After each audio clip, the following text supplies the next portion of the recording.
Yesterday's conspiracy theories, tomorrow's headlines. Most are still asleep and I ain't talking about no bedtime. The truth is not a Google search, you need to get your head right. The Greek goddess of illusion was called Media I'm not a coincidence theorist, I look for thread lines. Smashing every deadline, no longer smashing red wine. Though I can hear the bells chime, it feels like the end times. That probably should have been smashed on red wine. But the carnal mind is foolish, obey and end up ghoulish. Don't get used by instinct, take control and learn to use it. Make a load of earnest music, earn a few quid, learn a few tricks. Sure, the truth is persecuted, this whole world is pure abusive. Know a bit about everything and everything about nothing. Figured out my noggin while you picture out shopping. You sit about watching while I dish it out, stop it. I don't mean to sound cocky, I'm not even proud of it. It's a second itch to me, just to be this out honest. I don't even need to sound honest, never been about profit. Everything but out on it, you can bet your house on it. Doubt I'll be out for the count when the sounds, and I'm down for the beat, no beat down. I mean, how long's it been? Help me out. I've been the only one who's held me down. All in the mind, hell freeze now. Still sick with it, healthy how? Few bars down and the world freaked out. I don't reach out, I seek out to speak out. I'ma recount the reasons they beat out. I'm not away, no way. I have seen the way.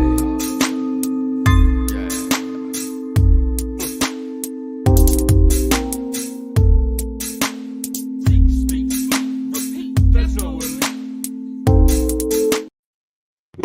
Welcome to the 509 Divine Pines podcast. I am your host, Joseph Daniel Pena. It is September 11th, and it is a memorial for America.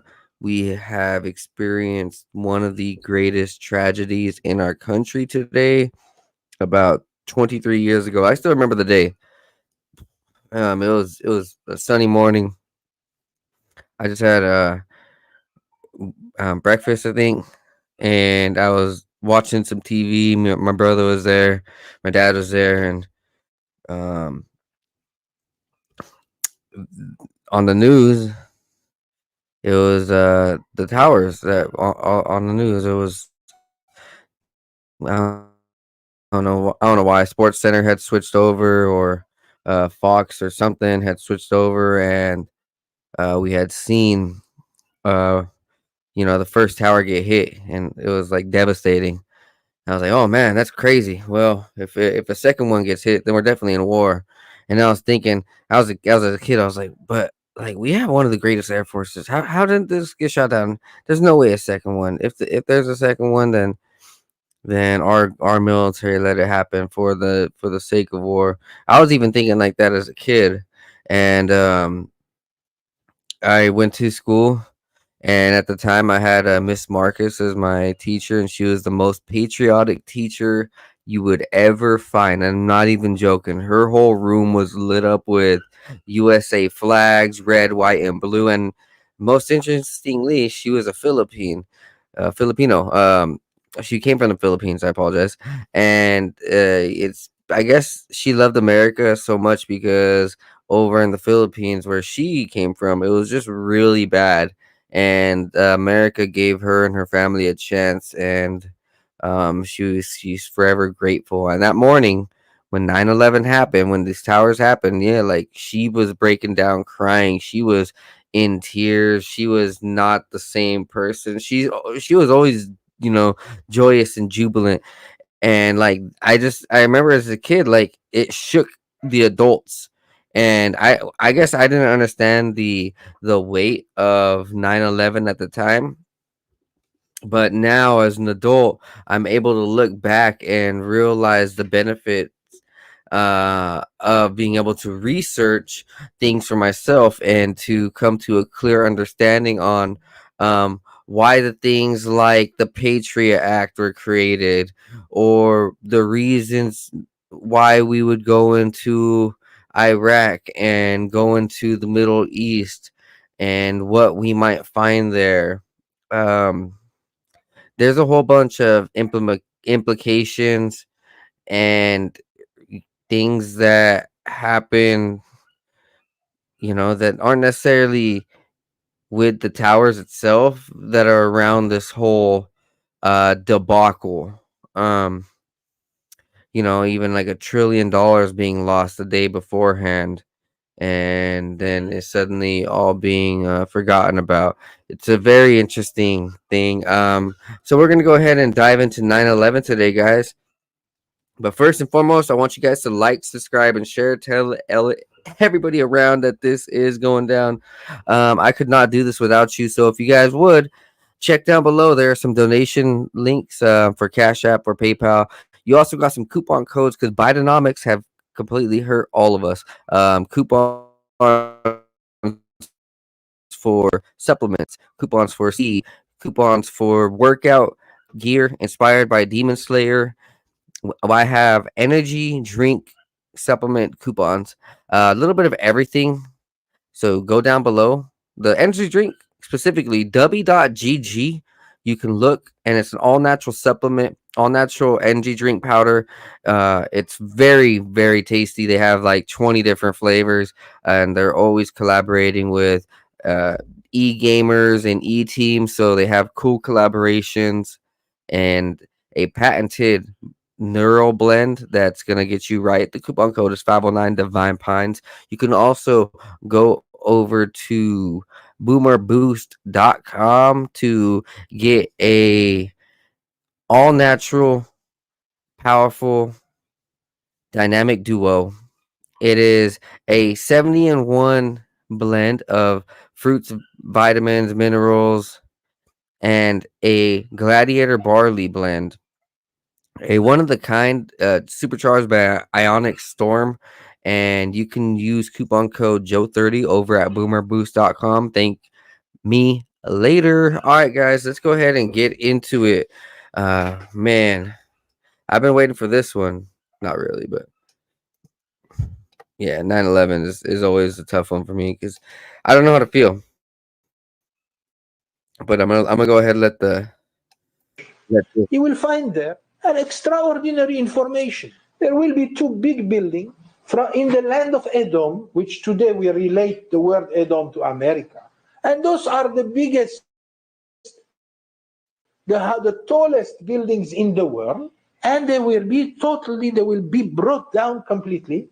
And that will be the sign of the beginning of tremendous wars that will end only in the coming of the Mashiach. 1 week before, one of the great rabbis in Israel, a Hasidic rabbi, he came with some people, some of his disciples in the car, and they were coming towards the evening. He didn't want to lose the time of mincha, the prayer of the afternoon. He said, please, can you stop right here?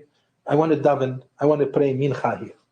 They prayed mincha with minyan in front of everybody passing in Manhattan, where? Right there, near the World Center. After he finished the davening, the prayer, he said, say bye-bye to those buildings because you are not going to see them no more. Say bye-bye to those buildings because you are not going to see them no more.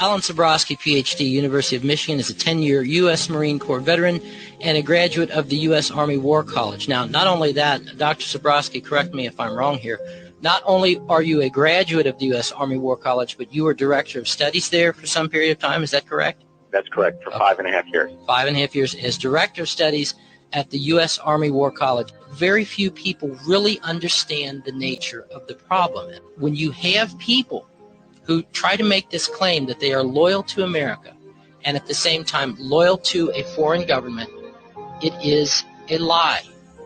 It is, and it's more than that, Mark. What we need to stand up and say is not only did they attack the U.S.'s liberty, they did 9/11. They did it.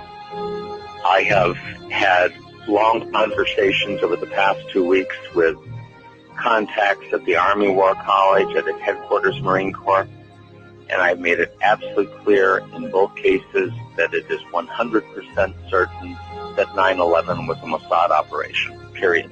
9/11 has led directly 60,000 Americans dead and wounded, God knows how many hundreds of thousands of people in other countries that we've killed or wounded or made homeless.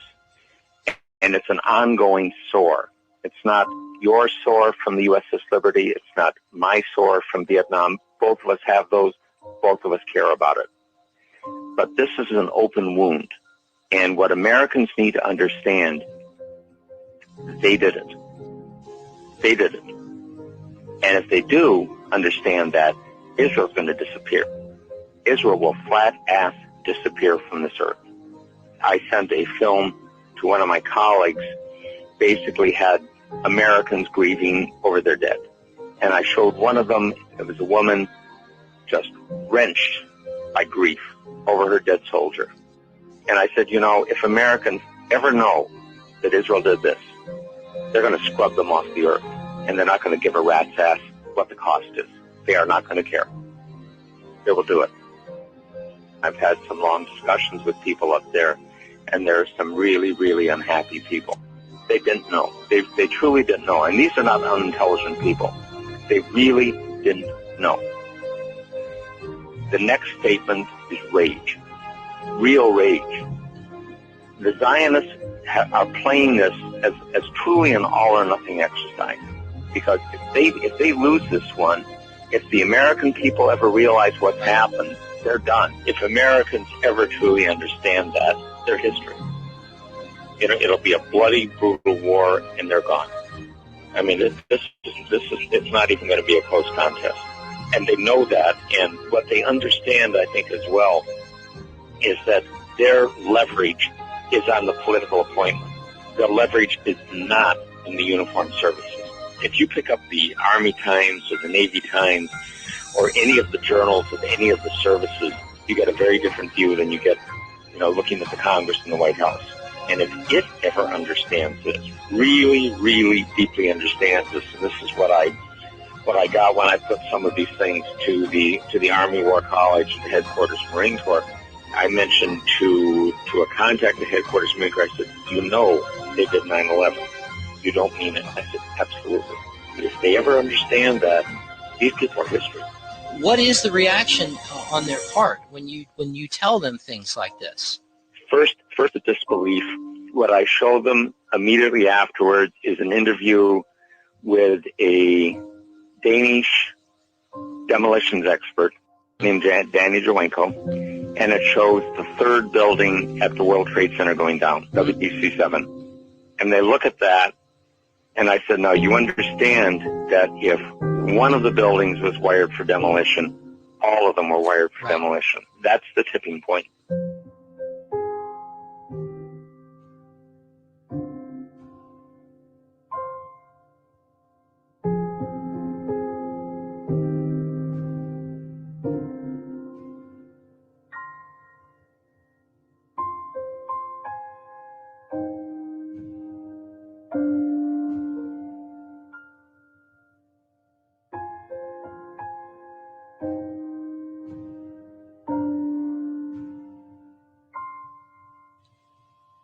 Zie je vanaf boven gaan? Nee, je gaat vanaf onder. Die gaat vanaf onder, ja. Toch? Ja. Ze hebben gewoon kolommen weggeblazen. Er is nagesprongen. Dit valt anders dan het World Trade Center. Vind je niet dan? Ja, je ziet het, de onderste verdiepingen gaan eerst. Ja, en de rest zakt er gewoon in. Dus dit is controlled demolition. Zeker weten. Zeker weten. Er is nagesprongen. Dit is in opdracht gebeurd. Dit heeft een team gedaan van experts. Maar dit is ook op 11 september gebeurd. Dezelfde dag? Dezelfde dag. Dezelfde dag? Weet je dat zeker? Ja.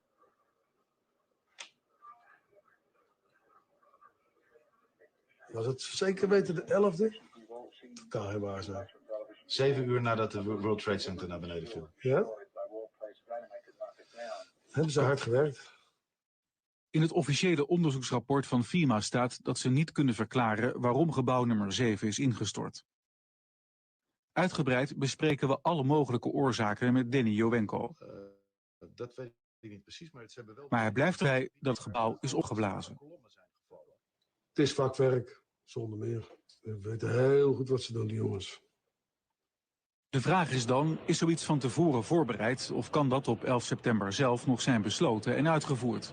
Met hoeveel man heeft u hoeveel tijd nodig om dat te doen? Dat weet ik niet precies. Maar Maakt u een inschatting? ja, dan moet je wel ervaren mensen hebben. Maar als je een man of 30, 40 zou hebben. Kijk, een paar met de snijbrander. De rest brengt hem aan. Andere mensen sluiten dat deadcord met die boosters aan. Dat moet allemaal precies op hetzelfde moment gaan. En weer een derde die zet de elektronische systemen erop. En dan gaat hij. Terwijl overal brand was en ook in dat gebouw was brand. Dat is niet geblust. Ze hebben de brand niet geblust. Dus de mensen die dat moesten doen, die moesten het doen terwijl het binnen nog brandde.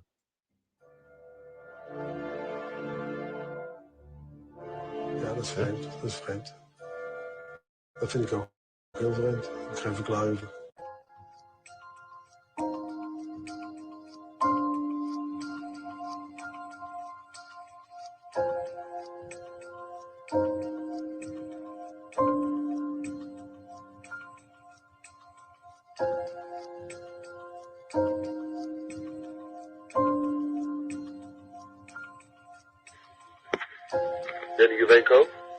Hi, is Danny there? Yes, that's me. Hi, Danny. Hi, my name's Jeff. I'm calling you from Canada. Hello. Hi, I was just wondering, real quickly, I know you had commented on World Trade Center Building 7 before. Yes, that's right. And I've come to my conclusions, too, that it couldn't have came down by fire. No, absolutely not. Are you still sticking by your comments where you say it must have been a controlled demolition? Absolutely.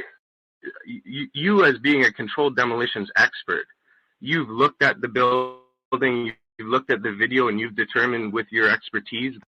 I looked at the drawings, the construction, and it couldn't be done by fire. So, no, absolutely not.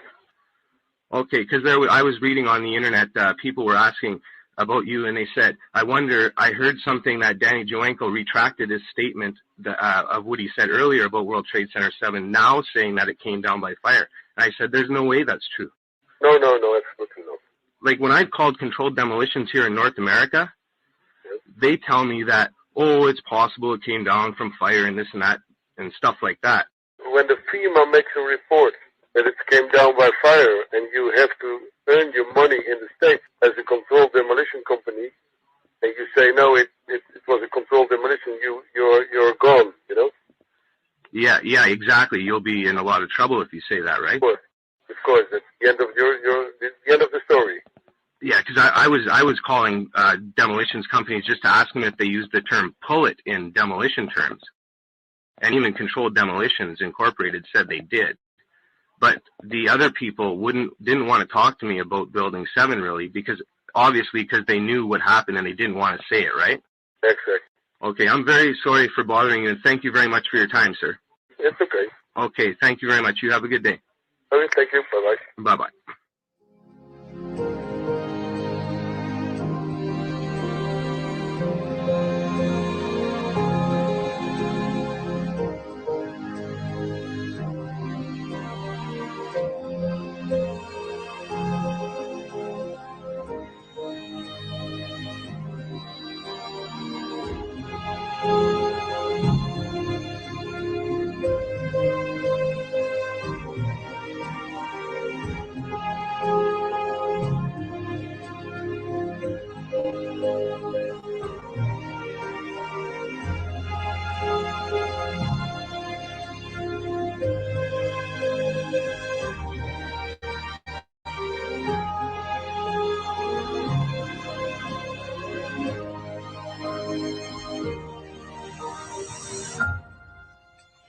What happened?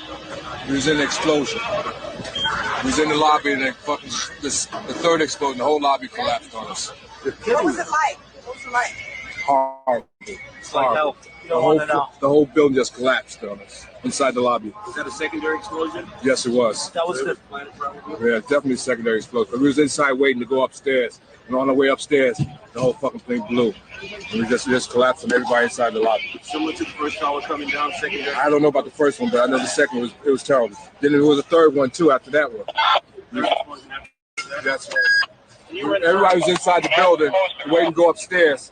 And they just let loose. Everything just let loose inside the building. So what you tell me is that there was plane or whatever hit the building, and then a secondary explosion. It was like 3 explosions after that. We came in after the fire. We came when the fire was going on already.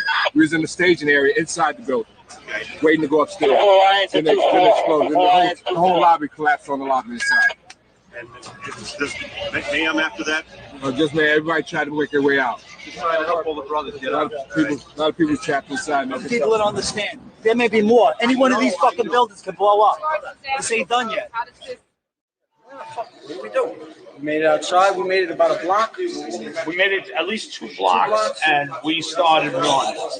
Floor by floor, it started popping out. It was if it had detonated. Yeah, detonated. Planned to take down a building. Boom, boom, boom, boom, boom, boom, boom. All the way down. I was watching it and running. Just ran up, and then you just sort of this cloud of shit chasing you down. Could Just not ran run up it. West Street. I could not run it. So what'd you do? I jumped behind a battalion car. I hit under the car.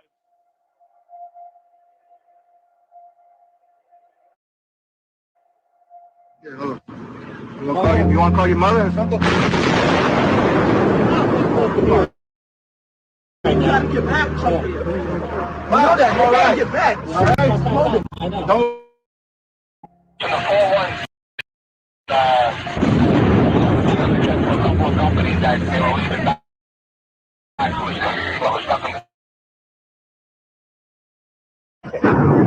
No gas enough. Hours after the attack, many smaller explosions rumbled through downtown. If you're in that building, it's coming down.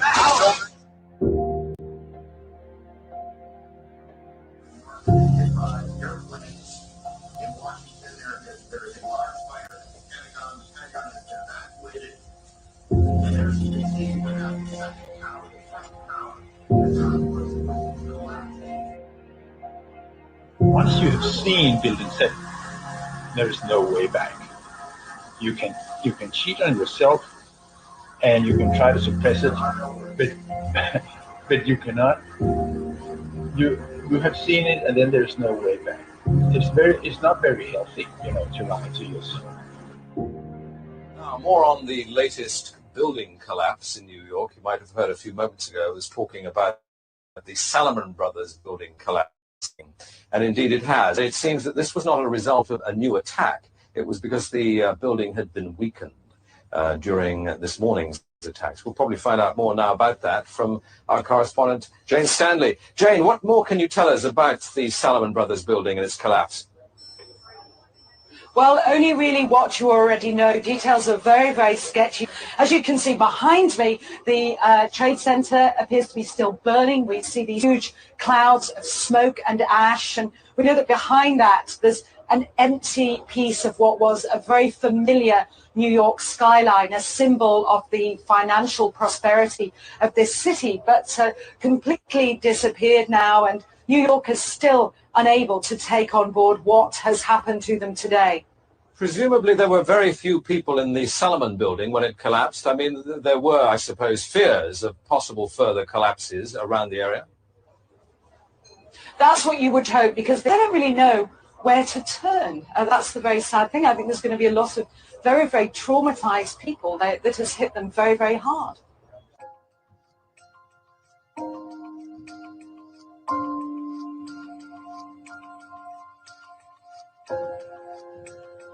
Well, unfortunately, I think we've lost the line with Jane Stanley in Manhattan.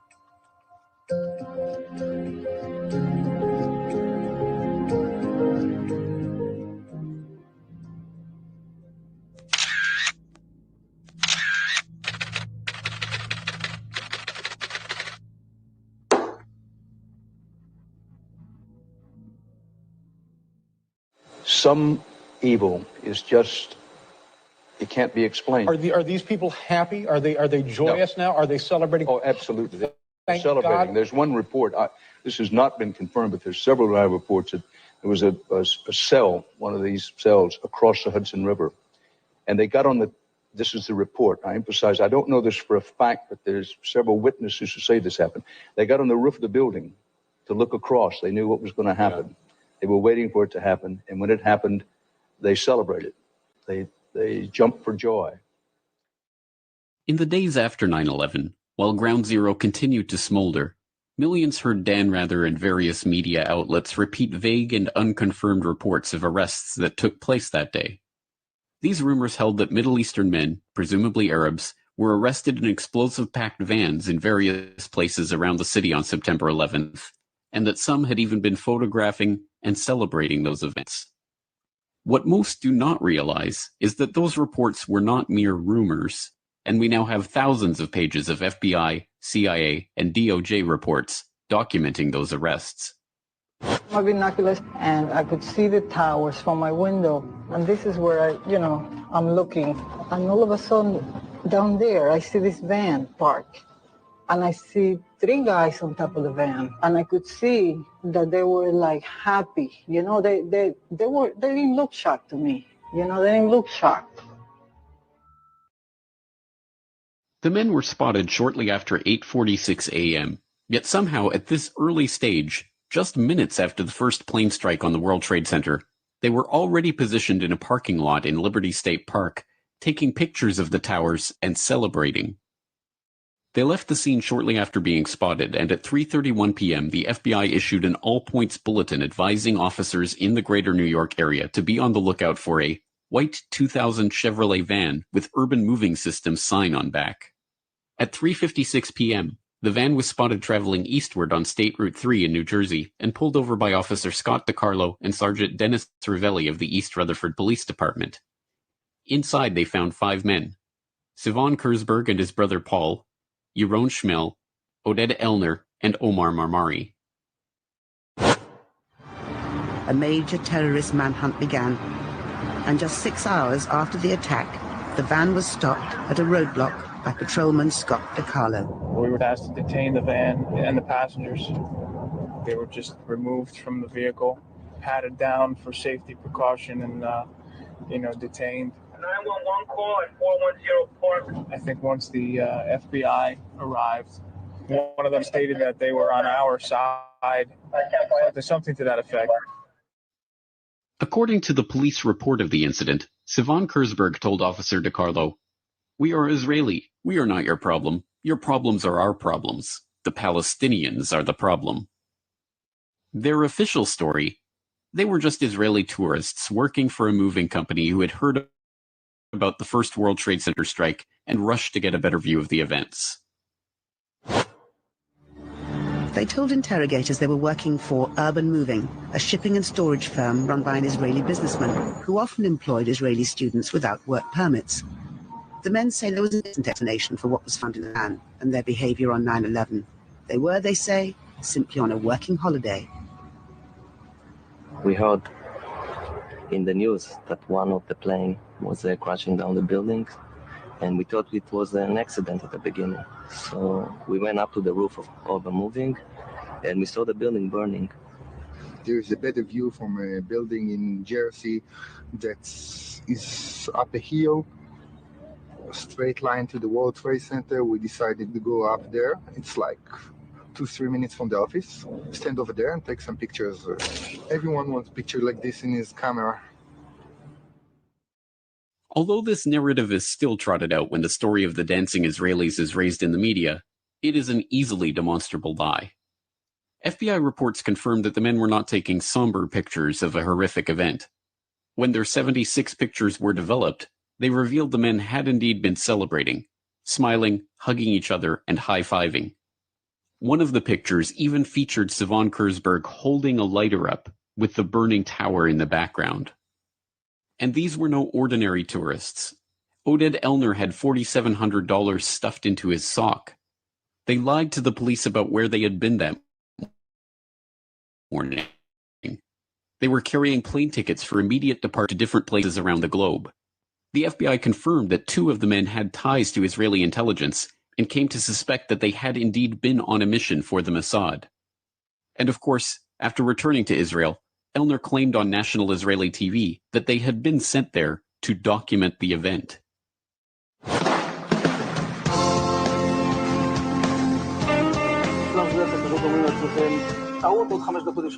And at that point, we were taken for another round of questioning, this time related to our allegedly being members of Mossad.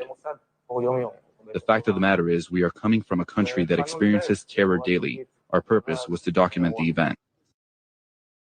Their purpose was to document the event? But how could they possibly have known what event they were documenting at that point? The FBI reports show how the men gave confused and often conflicting accounts of when and how they learned about what was happening and when they arrived at the parking lot. Oded Elner even said they had arrived there shortly after 8 a.m., which would have been 45 minutes before the attacks even began. This is in line with one of the eyewitnesses that had placed their urban moving systems van at the parking lot at 8 a.m. How could they have been in place and ready to document the event unless they knew what was about to happen? Any way you cut it, this story is unbelievable.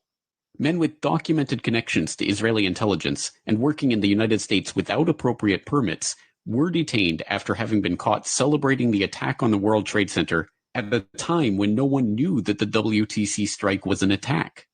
So surely these men are locked behind bars to this day, right? Surely they were transferred to Guantanamo and held without trial for 15 years as part of the war on terror, weren't they? No. They were immediately transferred to federal custody, held for 71 days, and then deported back to Israel. The owner of the urban moving systems company that had employed them, Dominic Suter, was investigated by the FBI too. They concluded that urban moving may have been providing cover for an Israeli intelligence operation, and even seized records and computer systems from the company's offices. When they went back to question him again on September 14th, he had fled back to Israel. And what about the dancing Israelis' pictures themselves? The Justice Department destroyed their copies on January 27, 2014. And these intelligence agents on an intelligence mission who were there to document the event of 9/11 before anyone knew 9/11 was taking place? Don't worry, they were just spying on Arab terrorists. But this story is not merely preposterous on its face. Even the implications of this story are themselves preposterous. If indeed the official story is a ridiculous lie, then are we to believe that these crack Israeli Mossad operatives who were presumably aware of the attack that was about to take place had been sent to photograph the burning tower from a parking lot across the Hudson River? And that these specially trained intelligence professionals on their super secret mission were celebrating, high-fiving, and going out of their way to be noticed in performance of their task? This is equally preposterous. Since September 11th, more than 60 Israelis have been arrested or detained, either under the new Patriot anti-terrorism law or for immigration violations. A handful of active Israeli military were among those detained, according to investigators, who say some of the detainees also failed polygraph questions when asked about alleged surveillance activities against and in the United States. Evidence linking these Israelis to 911 is classified. I cannot tell you about evidence that has been gathered. It's classified information. Asked this week about another sprawling investigation and the detention of 60 Israelis since September 11th, the Bush administration treated the questions like hot potatoes. I would just refer you to the Department of Justice with it. I'm not familiar with the report. I'm aware that some Israeli citizens have been detained. With respect to why they are being detained and the other aspects of your question, whether it's because they are in intelligence services or what they were doing, I will defer to the Department of Justice and the FBI to answer that. Beyond the 60 apprehended or detained and many deported since September 11th, another group of 140 Israeli individuals have been arrested and detained in this year in what government documents describe as, quote, an organized intelligence gathering operation designed to, quote, penetrate government facilities. Most of those individuals said they had served in the Israeli military, which is compulsory there, but they also had, most of them, intelligence expertise and either worked for Amdocs or other companies in Israel that specialize in wiretapping. The most phenomenal part of this report is not that it was eventually erased from the web by Fox News itself, but that it ever made it to the air at all.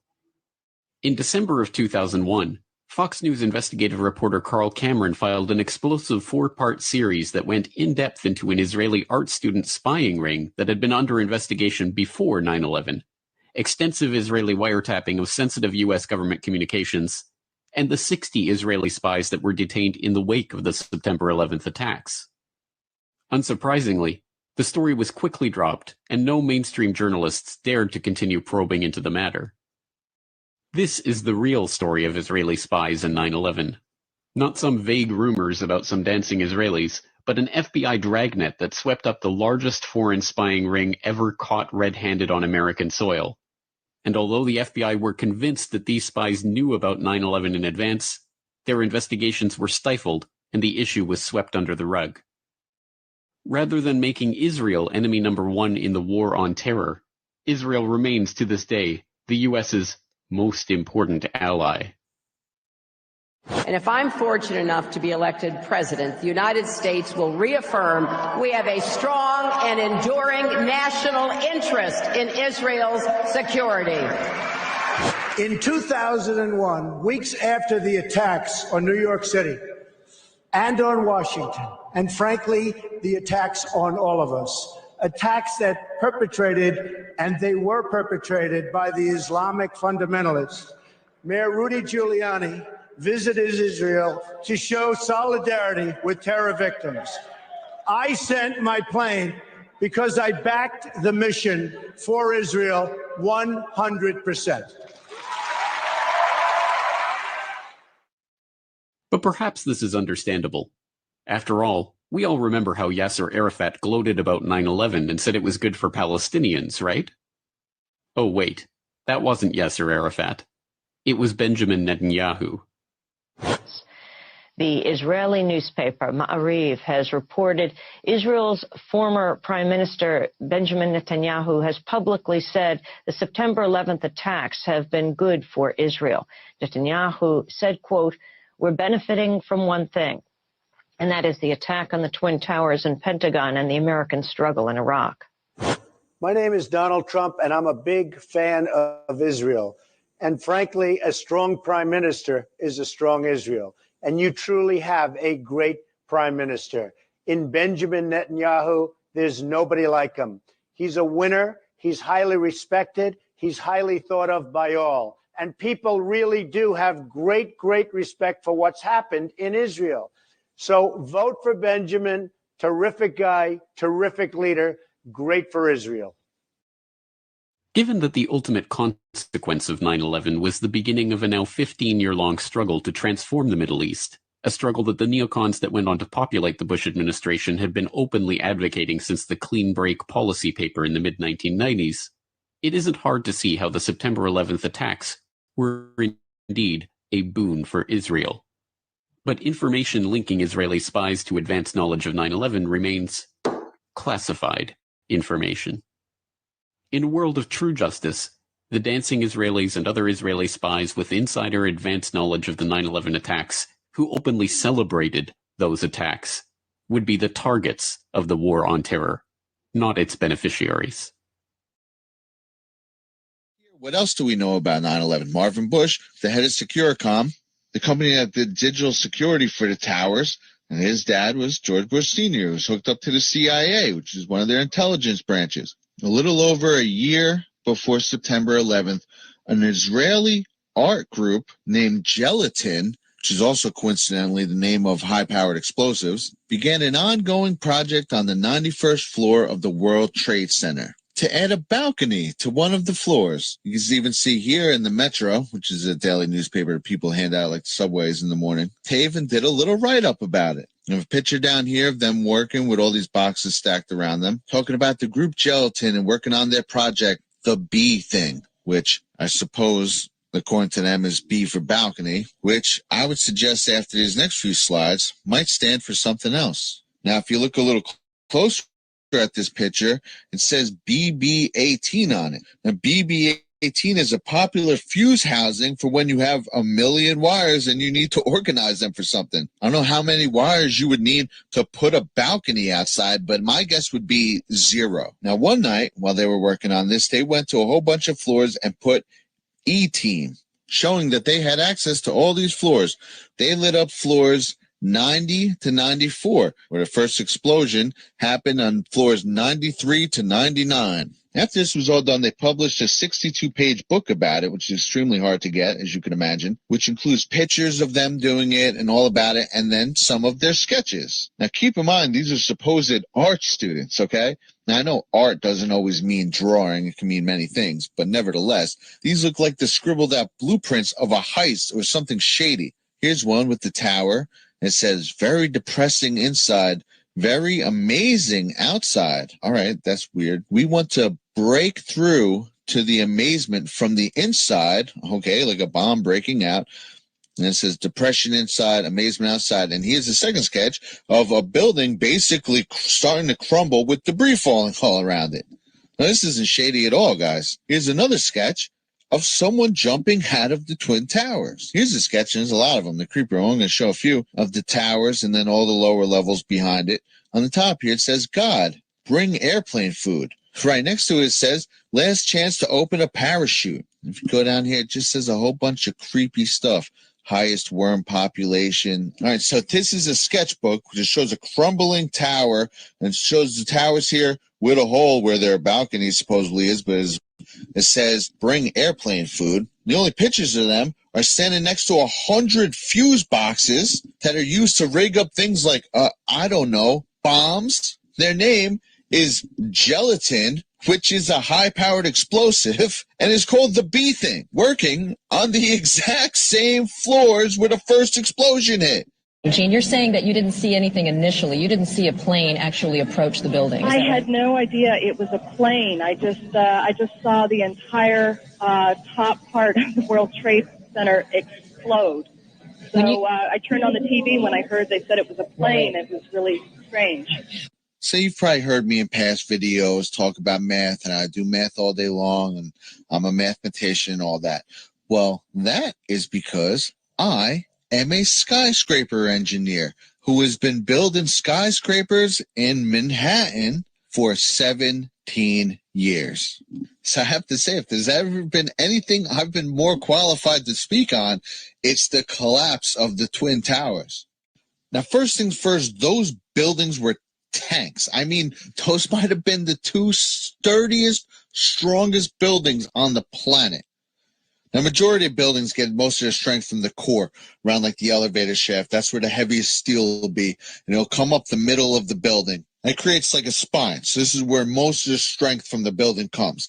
Now, if you look at the Twin Towers, they were built like that, like every other building. They were also built with an exoskeleton of some of the heaviest steel in any building in the whole city. To make even anything other than a dent, let alone a hole that size in those buildings, you'd have to drive an aircraft carrier into them. A plane like that would just shred itself like paper, would barely even enter the building. The majority of it would crumple and would just fall down to the ground. I don't care how much jet fuel's on board. I don't care what. Look at this airplane being scrapped here. Look at this thing going through it like paper. They're nothing. They're little tin nothings, these planes. There is no way on earth that thing could blow a hole into the most solid building ever created. And this is everyone's favorite theory. It says it's pancakes. The building just pancaked. It's like cringe every time I hear that. First of all, that's not even what pancaking looks like.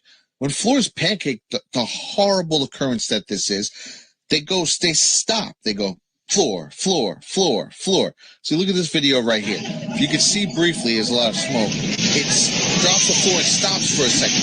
Then it drops again. You look at this one collapsing. It collapses the floor and it falls over. These are the two most common occurrences with a pancake. It either goes floor, stop, floor, stop, floor, stop, floor, stop, floor, stop, floor, stop, floor, stop.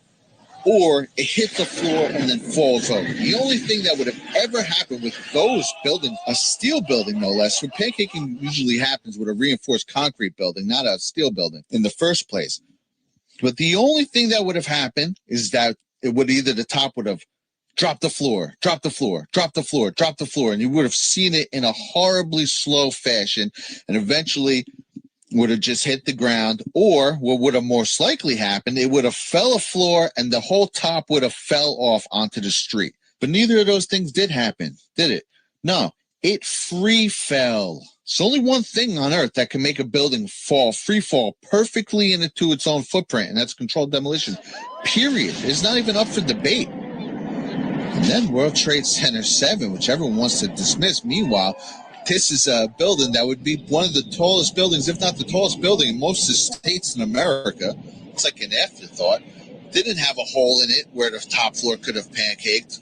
No, it had fire It had fire debris supposedly inside. The fires weakened it. And did it start to crumble from the fire? No. Did it fall over? No. Did it pancake? Obviously not. It also fell in free fall speed perfectly into its footprint. I mean, how are we still even talking about this 18 years later? Furthermore, if you look into 7, you can see this video where the squibs are popping out. It's exactly what happens to controlled demolition. That's them. They cut the inside beams, and then they have bombs to go off one by one. And you can see them blowing out the windows of the building as they're exploding, first collapsing everything, and then it falls. Also, you have Silverstein in this interview saying that he gave the order to pull it, which is the only terminology for pull it is a controlled demolition. Okay, pull it, and then they hit the thing, and it collapses. Maybe the smartest thing to do is pull it. And they made that decision to pull, and then we watched the building collapse.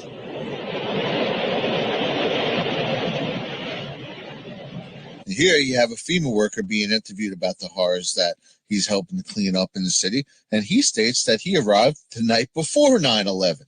To be honest with you, we arrived on late Monday night and went into action on Tuesday morning. And not until today did we get a full opportunity to work the entire site. So let's just think about this for a second. FEMA arrived in New York Monday night before the attack. This was 100% a planned attack. This guy's doing this interview on Wednesday, September 13th. He talks about arriving Monday night, goes through Tuesday, and then mentions Wednesday. So he didn't mess the days up. They were there the night before, ready for this event. What was happening in this classroom on the morning of September 11th? Well, they were having the whole class recite kite, hit, steel, plane. Get ready, kite. Yes, kite. Get ready, hit. Yes, hit. Get ready, steel. Yes, steel. Get ready, plane. Yes, plane. Get ready, must. Yes, must. Go to your speaker reader up from under your seat. Open your book up to lesson. Oh, there's George Bush. And there's him getting told that the country is under attack. Right after the class recites kite, hit, steel, plane. What happened right after September 11th? They signed the Patriot Act, giving away everyone's privacy. Fun fact, the Patriot Act was actually mostly drafted by Joe Biden in 1995. So quick recap. Joe Biden is the one who drafted the Patriot Act. John Brennan is the one who approved the visas for the supposed hijackers. And Robert Mueller is the FBI director who conducted an investigation into 9/11 that led nowhere. It's funny because all I ever hear about is the Bush connections. It's almost as if they're controlled by the same people. So what else happened on September 11th? Well, the day before, Donald Rumsfeld had announced that they were missing $2.3 trillion. Well, wouldn't you know, it was the Budget Analyst Office where they were, quote unquote, looking for this $2.3 trillion that exploded the next day, or the flight that went down to Pennsylvania. You can see the crater right here. Well, there's the two wings. Well, what they don't tell you is that that crater was there already. The only thing that's new is the bomb hole in the middle. I heard a second explosion and another rumble. An hour later than that, we had that big explosion from much, much lower. It just went boom, it was like a bomb went off. And another explosion came right from it, just everyone flying. There were numerous secondary explosions taking place in that building. There were continuous explosions. No, the first explosion, then there was a second explosion in the same building. There were two explosions. Okay. Federal agencies that were down there do believe that there was some sort of explosive device somewhere else besides the planes hitting. There was another explosion that took place in one of the towers here. So obviously, according to his theory, he thinks that there were actually devices that were planted in the building. There was a secondary explosion, probably a device either planted before or on the aircraft that did not explode until an hour later. Then there's secondary explosions and then the subsequent collapses. That the FBI most likely thinks that there was a car or truck packed with explosives underneath the buildings, which also exploded at the same time and brought both of them down. It sounded like gunfire, bang, bang, bang, bang, bang. And then all of a sudden, three big explosions. About 50 consecutive bangs, and it went fell down like a waterfall. And we heard the noise associated with an implosion. We heard a very loud blast, an explosion. We looked up, and the building literally began to collapse before us. We heard a loud explosion, and at that point, building 2 was collapsing. At that point, we heard a large boom. I looked up and just saw the building coming at us. Do you know if it was an explosion or if it was a building collapse? To me, it sounded like an explosion. There was another major explosion. The building itself, literally the top of it came down. All of a sudden, you hear explosion, and you could see the building starting to collapse. Huge explosion that we all heard and felt. We understand now there has been a secondary explosion on Tower 2. According to the Associated Press, another building that has either been attacked or exploded. The tower, rather, that has collapsed, that we are told, collapsed because of a third explosion. And about an hour later after that, there was a huge explosion at the base of the South Tower. That's the One World Trade Center, and part of the building collapsed. We could hear a rumble, which was about 5 seconds long, preceding the actual collapse, and then a boom when each of those towers collapsed. Just seconds ago, there was a huge explosion, and it appears right now the Second World Trade Tower has just collapsed. I was about 5 blocks away when I heard explosions. And then you heard from far away, boom, boom. And you heard the boom, boom, boom, boom, boom, boom. Floor by floor, instead of popping out. It was if it had detonated. Detonated. Plans to take down a building. Boom, boom, boom, boom, boom, boom. From the corner, boom, boom, boom, boom, boom, boom, boom, boom, boom. Just like 20 straight hits. And as the bombs were going, people just started running. And I sat there and watched a few of them explode, and it just started going pop. It just started going boom, boom, boom, boom, boom. And he goes, how fast? I go, like firecrackers. No second fire. It was a bomb. Bomb in another building, not second plane. That was a bomb. We started walking down the stairs. We made it to the 8th floor. Big explosion. Blew us back into the 8th floor. And I turned to Hesh. I said, this is it. We're dead. We're not going to make it out of here.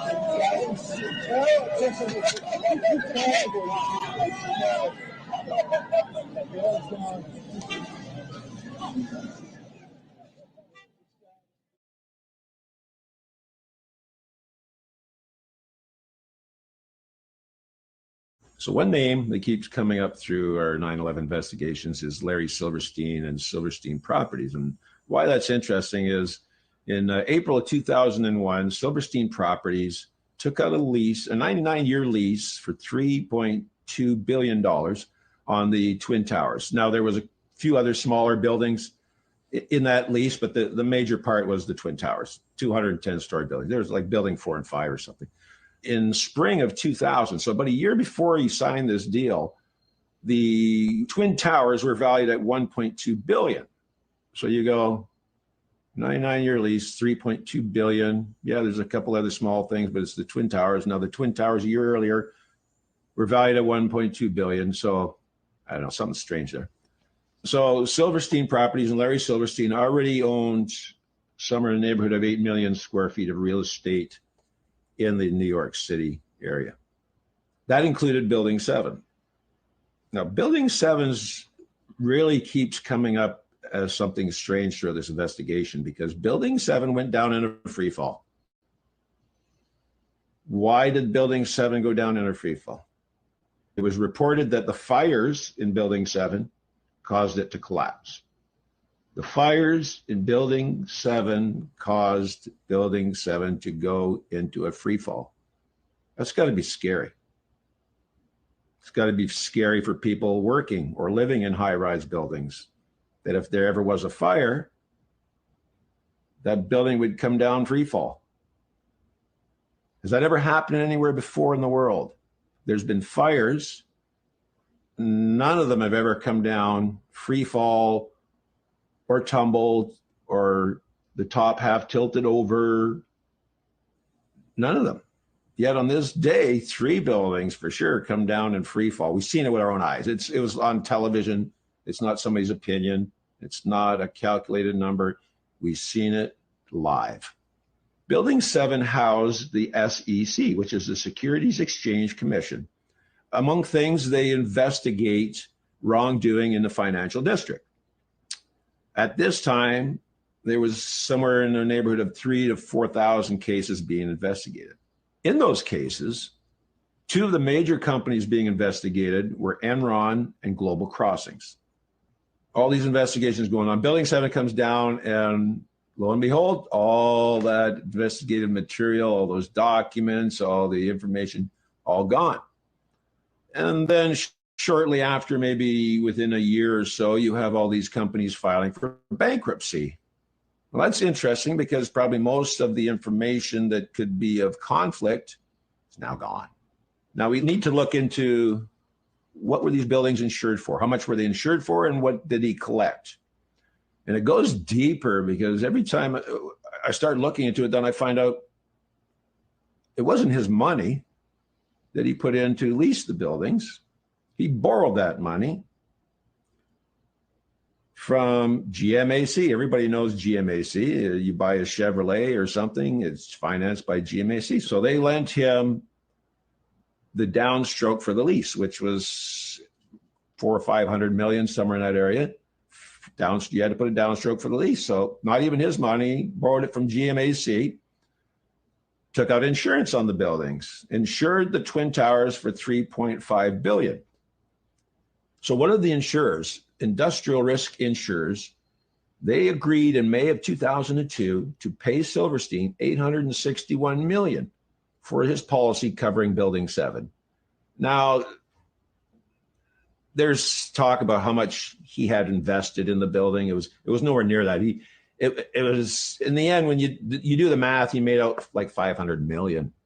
Now, at the time, the U.S. was either close to recession, the market was going nowhere, and it was just about time to say the R word, but they weren't that. So why would a developer in a recession or close to it, where usually the financial, which those buildings were full of financial insurance people in a recession, you're the first to go. So office space for rent. So you're going to pay $3. Now there's some beautiful facts. He's battling 22 insurance companies over the payment. He wants $3.5 billion per building. So that's $7 billion. The insurance is only willing to give him $3.5 billion, which is still $0.3 billion over what he leased it for. That's not enough. So, and he's confident the courts will settle with him. Find out for yourselves. I don't know. What did he get? I bet you got more than 3.5 because that's what they offered him. So Larry made out pretty well. Silverstein Properties turned their $14 million investment into $5 billion in only 49 days. But apparently that wasn't enough for Silverstein because years later he battled the airline companies for an extra $12.3 billion. Law school paid off for this guy. He's learned, like he said, the lawyers control what's in the contract. That's why he wanted to be a lawyer. While you were at NYU, you were working part-time with your dad. That is correct. In leasing of these small spaces and everything. And then you decide that you want to go to law school. Why do you want to go to law school? Well, because in observing the transactions which my father was involved in leasing these spaces, it was the lawyers who made the decisions that affected whether or not a deal was going to get done. And so my thought was become knowledgeable with respect to issues that lawyers deal with, and as a result, be a better, more proficient, more able real estate broker.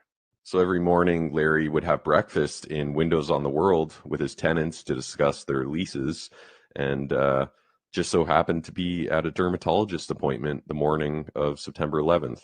How convenient. His 2 children also happened to be running late that day.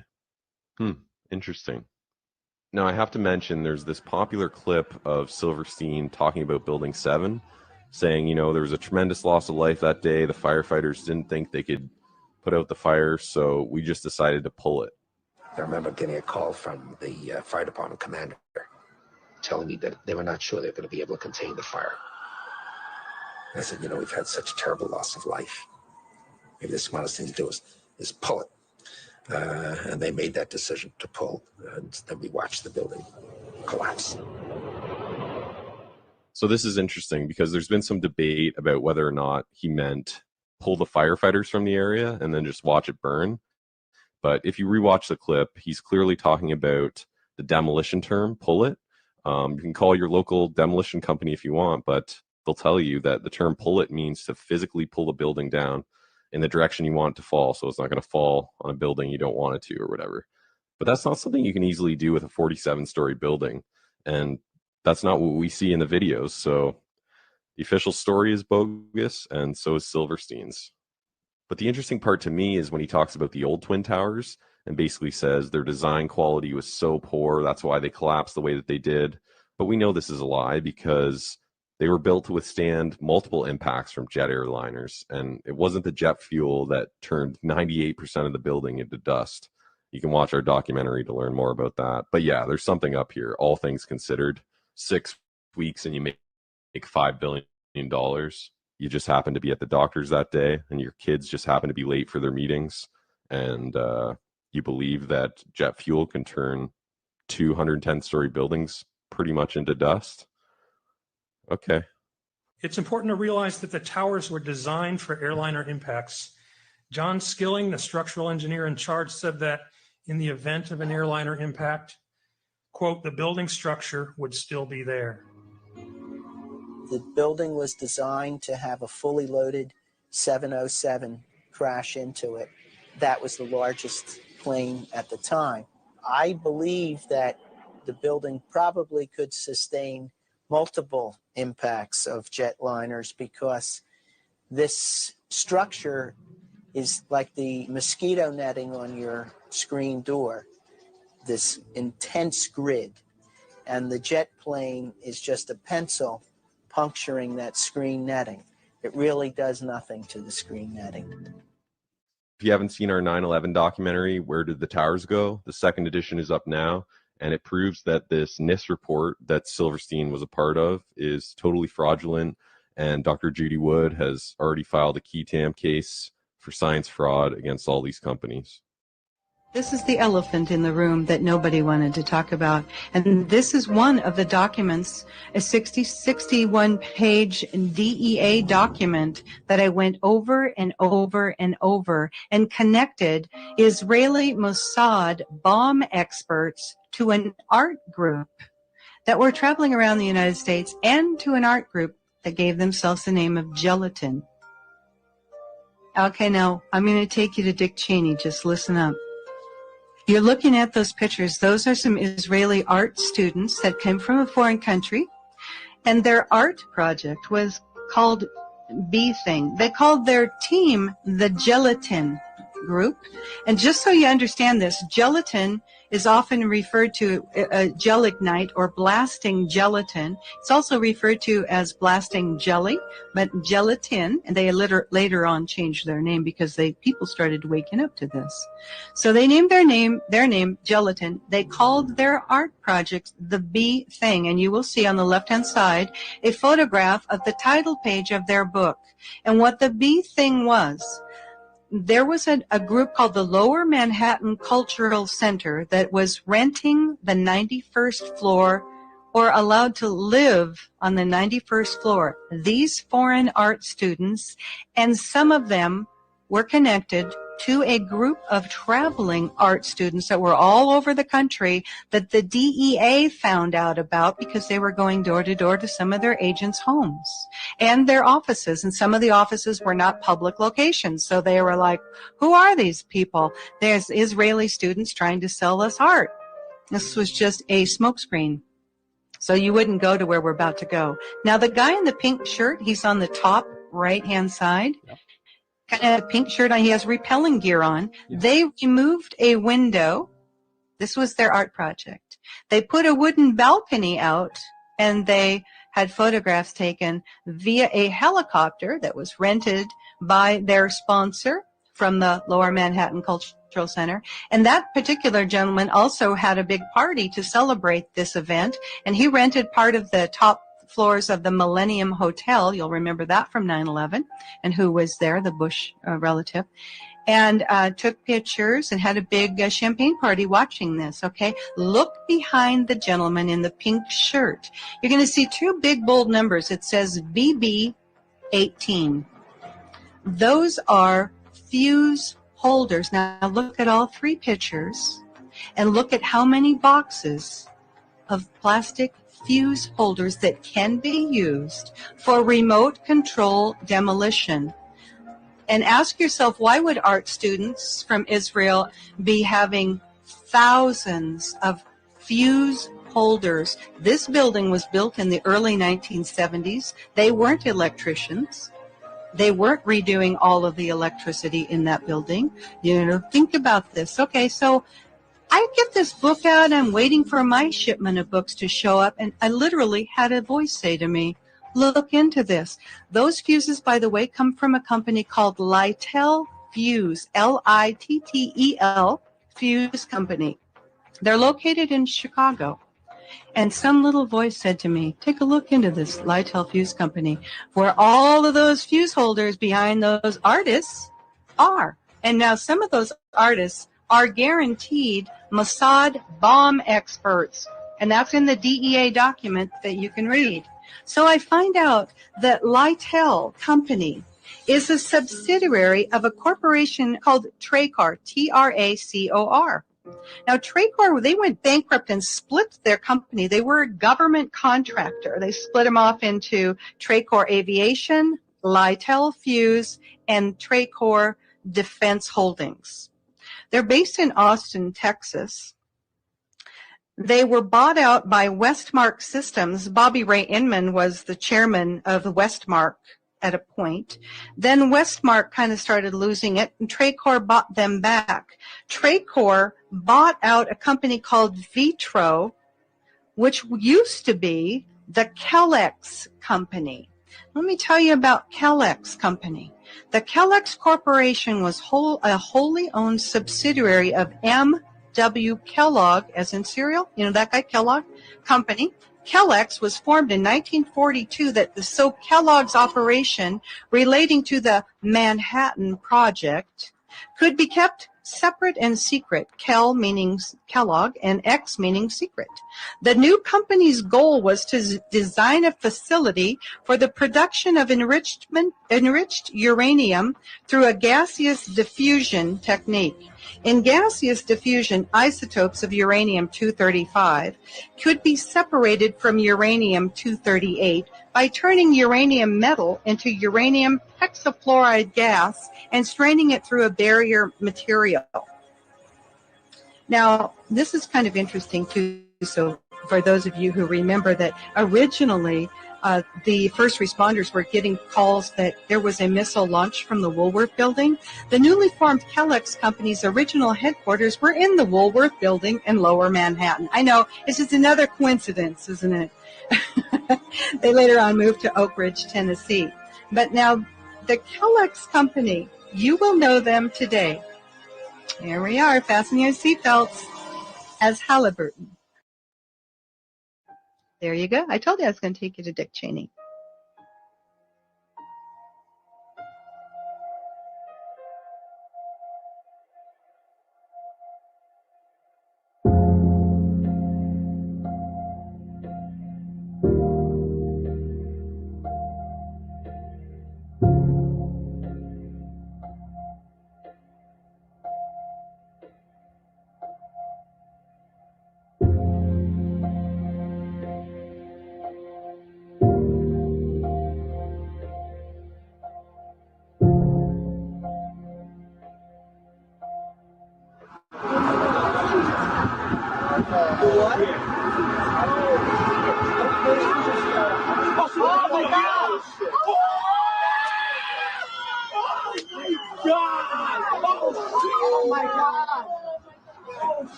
Thing that's necessary is to tell people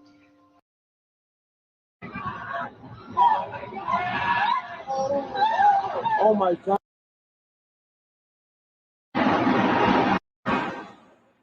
an argument, just look at it. They look at the film without exception. They come back and they say, they did it, didn't they? I said, yep.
Failures.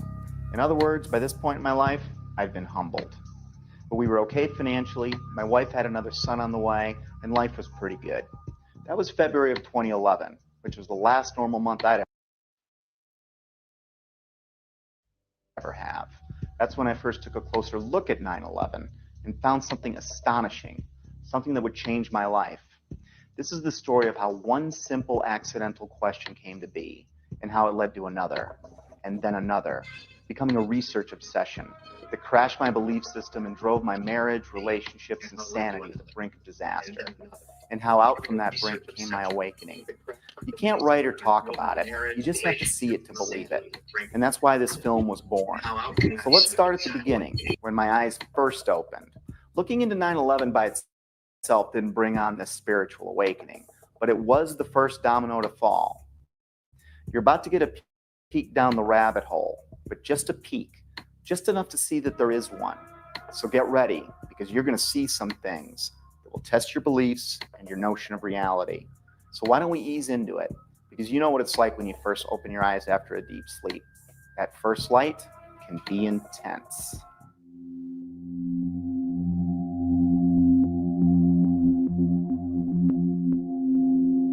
My awakening began with a simple question. It occurred as I watched a familiar clip of President Bush on the morning of 9/11. I didn't realize it then, but this question was about to change my life. Bush is sitting at Booker Elementary School in Sarasota, Florida at 9:05 a.m. when White House Chief of Staff Andrew Card whispers into the president's ear.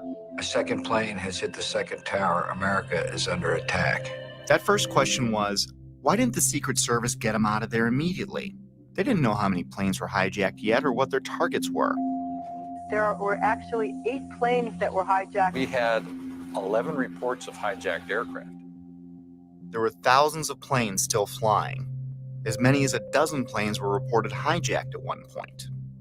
And it was no secret the president was there. The school visit had been made public on September 7th, 4 days prior to 9/11. How could anyone be so sure hijackers weren't already on the way? Yet there he lingered, even after 2 more flights were confirmed hijacked, Flight 77 and Flight 93, the Pentagon and Shanksville planes respectively.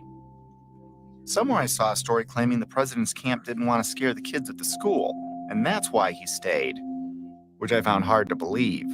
Well-trained professionals are going to risk the balance of power in the world to spare the feelings of a few kids who routinely practice fire drills anyway?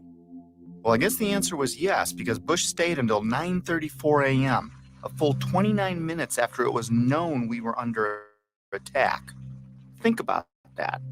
It would have been 29 grueling minutes for everyone, especially those assigned to protect the president, wondering if some hijackers gotten ambitious, maybe changed their plans in the last few days after the school visit was made public. I guess someone high up in the president's camp must have known or thought they were safe. I mean, what else could it be? But how could anyone have known that? It had me thinking, but it wasn't a huge deal. I was more intrigued by the type of people I came across who also had similar questions about 9/11. These weren't conspiracy theorists as I pictured them. These were people in government, aviation, civil defense, architecture, science, engineering, and the military. I decided to look further. I still had no idea the impact this would have on my life. I started by refamiliarizing myself with the incident, or I should say set of incidents. Of course, we all remember the second tower being hit, but I didn't put much thought into the other parts of that day. And soon after looking, I was reminded that there were several incredible events on 9/11. I'd put almost no thought into the particulars of that day for 10 years. But that was about to change. In chronological order, the official version goes like this. 4 planes were hijacked by 19 mostly Saudi Arabian terrorists who then flew or attempted to fly those planes into 4 U.S. buildings: World Trade Center 1, World Trade Center 2, the Pentagon, and the U.S. Capitol. 3 of them were successful. American Airlines Flight 11 hit the first tower, the North Tower, at 8:46 a.m. United Airlines Flight 175 hit the South Tower at 9:03 a.m. American Airlines Flight 77 hit the Pentagon at 9:37 a.m. At 9:59, the South Tower collapsed after burning for less than an hour. At 10:07 a.m., United Flight 93 crashed in a field in Shanksville, Pennsylvania. Then at 10:28 a.m., the North Tower collapsed. And I barely remembered that a third building at the World Trade Center, Building 7, collapsed at 5:20 p.m. to close out the day.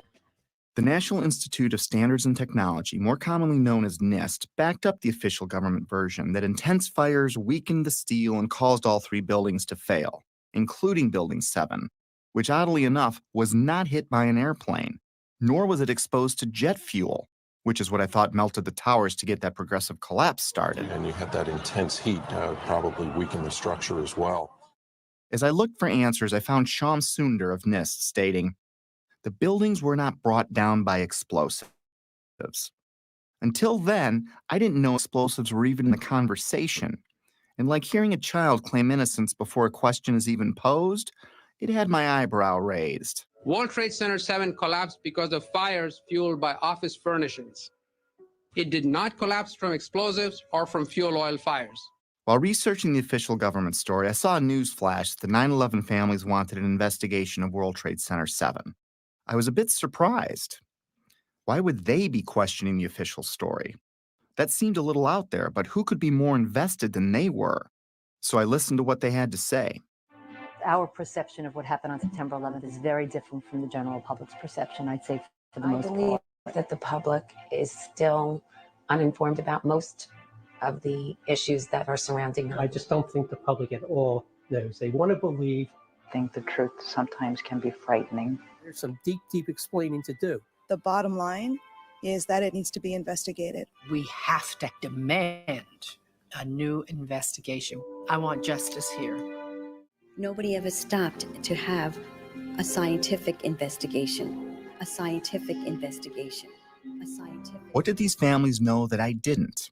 It's obvious once you look, they've been trying to say something is wrong, and we need to look at 9/11 more closely, especially Building 7. And they weren't alone. I found an endless sea of organizations, rallies, websites, books, and films about that day, but I never really heard about any of them on the evening news. The families and many others were pointing to World Trade Center Building 7, the last one to collapse. I wanted to research what was so special about Building 7. We were only a few days away from launching my new business when I shared with Betsy that I didn't think there was any harm in pushing it back a bit so I could look into Building 7 for myself. This news, combined with the controversial nature of what I was looking into, was met with less than enthusiastic support by my wife, even though she tried to hide it. It was understandable. Remember, our baby was due in a few months, and I was suggesting changes, but they weren't too big and she was okay with it, so I moved forward. And that's how it began. I didn't know it then, but I set us on a course that would lead our marriage to the brink of disaster.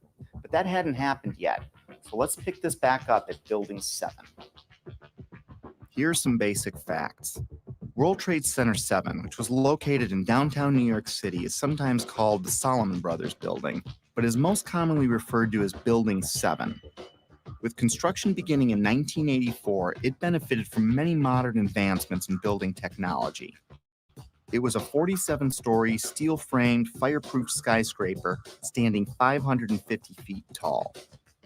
It was 300 feet from the nearest tower, the North Tower, or about a football field away. Even though it was one of the largest buildings in Manhattan, it looked small next to the Twin Towers. In September of 2001, Building 7 would have been the tallest building in 33 states. It collapsed at 5:20 p.m. the afternoon of September 11th. Even though Building 7 was not hit by an airplane, the official explanation for all three buildings that collapsed was that intense fires weakened the steel, resulting in total symmetrical building failure. The official story goes on to state that in Building 7, column 79 gave out first, starting a progressive failure of the remaining columns, which allowed the building to fall almost as fast as a bowling ball would into its own footprint. If a building that size accidentally collapsed on any other day, it would have been as famous as the Titanic sinking. Yet according to a 2006 Zogby poll, 43% of Americans never even heard of Building 7. Building 7 housed the CIA's largest station outside of Washington, D.C. It also contained the Secret Service's biggest field office. The IRS, Department of Defense, and the SEC also occupied entire floors. The mayor's emergency management bunker was located in the building, but ironically, it wasn't used that day. The rest of the tenants were primarily banks such as Solomon Smith Barney, which occupied the top 17 floors. Many government and SEC documents for cases primarily against Wall Street banks, but also including WorldCom and Enron, were destroyed, crippling the investigation into thousands of cases. At this point, I didn't think anything was too far out of place. I'd come across a few strange things, but I wasn't thinking conspiracy or anything like that. I did, however, find it a little odd that falling debris could set off a chain of events, ultimately turning Building 7 into a pile of rubble. However, I really didn't understand the physics involved, at least not yet. But I didn't need to understand physics to find it pretty strange that the whole building would crash through itself. I've played with Legos. Tip over? Maybe. But to pile drive through itself didn't make sense. At least the Twin Towers were hit by planes, but no plane hit Building 7. Sometimes it's easier for me to tackle complex issues with simple metaphors, so I thought of a stove. Then I imagined what kind of materials would I need to add to the fire so that all 4 legs would collapse simultaneously. And I couldn't answer it. Better yet, let's say I stacked 10 stoves on top of each other, and then I welded them together to better represent any of the buildings that collapsed that day. Now I go and light, let's say, the 7th stove up on the stack. What could cause the 7th stove's legs to give out simultaneously and cause every other stove below it and above it to break apart into tiny pieces, crashing to a pile of rubble in a few seconds? And how could that happen 3 times in a row? After breaking it down, I felt a little pit in my stomach for the first time, but I assured myself that I must be missing something. With that said, it was time to take a crash course in high-rise fires. It seems that high-rise fires are more common than I thought. I found hundreds of them. According to a 2011 report by the National Fire Protection Association, there are an average of 110 fires each year in buildings over 13 stories tall. According to the report, between 2005 and 2009, there were 550 high-rise fires. Of course, there are many more all throughout history, but let's talk about some of the more startling ones. Sao Paulo, Brazil, the Joelma building, 1974. Sparked by an electrical fire, the residential building burned twice as long as the Twin Towers, yet it stood. The underlying structure wasn't even weakened. In fact, it's still in use today. The MGM Grand, which is now Bally's in Las Vegas, Nevada, caught fire in 1980, killing 85 people. It's had a few facelifts and ownership changes, but the structure underneath was never compromised. It's still in use today. Los Angeles, California, 1988. What was then called the First Interstate Bank building burned for 3.5 hours. No structural failure at all. In fact, an insurance company moved in, and today it's known as the Aon Center. In 2004, the Parque Central building in Caracas, Venezuela, the country's tallest building, burned for 17 hours. The facade was repaired, and it is in use today. Philadelphia, Pennsylvania, One Meridian Plaza, 1991, burned for 18 hours. It stood. Beijing, China, the Mandarin Oriental Hotel, burned for 6 hours in 2009. It stood. Chechnya's tallest building burned for 7 hours in April 2013. It stood. Dubai, Moscow, Zurich, and on and on. I was starting to see a trend. Fires don't melt steel or cause buildings to collapse. The World Trade Center has itself burned many times with no structural failure or weakening. Some significant dates include February 13, 1975, when the 9th to the 14th floors burned for 3 hours. No damage or weakening of the structure was recorded. The fire began in an electrical wiring closet on the 11th floor. Some fire department officials and building officials here say that there's no chance the World Trade Center could become a type of towering inferno. And in 1993, it survived a bomb detonated in a highly vulnerable area with no structural damage caused by the fires that resulted from the explosion. There was, of course, damage from the bomb, which had to be repaired, but through it all, the towers have always stood. Sometimes buildings do collapse because of structural failure, but it's usually a design problem or earthquake damage or a controlled demolition. Buildings don't come down because of fire, but when they do collapse, they tend to tip over and stay connected.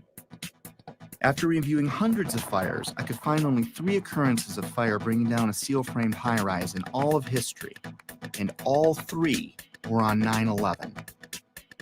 High-rise buildings simply do not collapse due to fire. Collapse of World Trade Center 7 was primarily due to fire. But there's a problem.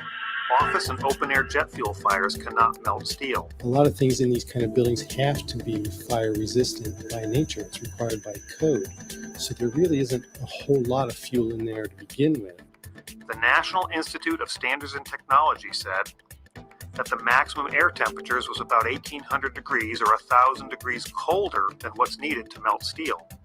And it takes a blast furnace with air blowing with blowers to try to get steel to melt. So if you have a flame at 750 degrees, you can hold that flame under a steel beam forever, and you'll never reach a high enough temperature to bend steel, let alone melt it. This would have us to believe that these were was a typical office fire, scattered office fires, if you will, that brought this building down. Since the mid-'60s, I've tried to follow high-rise fires, and I'm not aware of any high-rise building that have come down as a result of fires. And seeing black smoke come out the windows, that means that the fires were oxygen starved. Kerosene would have burned off very quickly.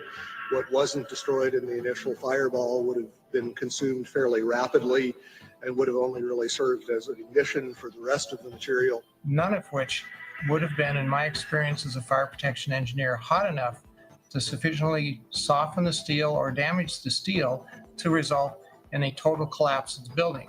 Well, we're told that the planes hit the buildings and there was an explosion and a fire, and about an hour and a half later, in the case of the North Tower, the buildings collapsed due to structural weakening due to the fires.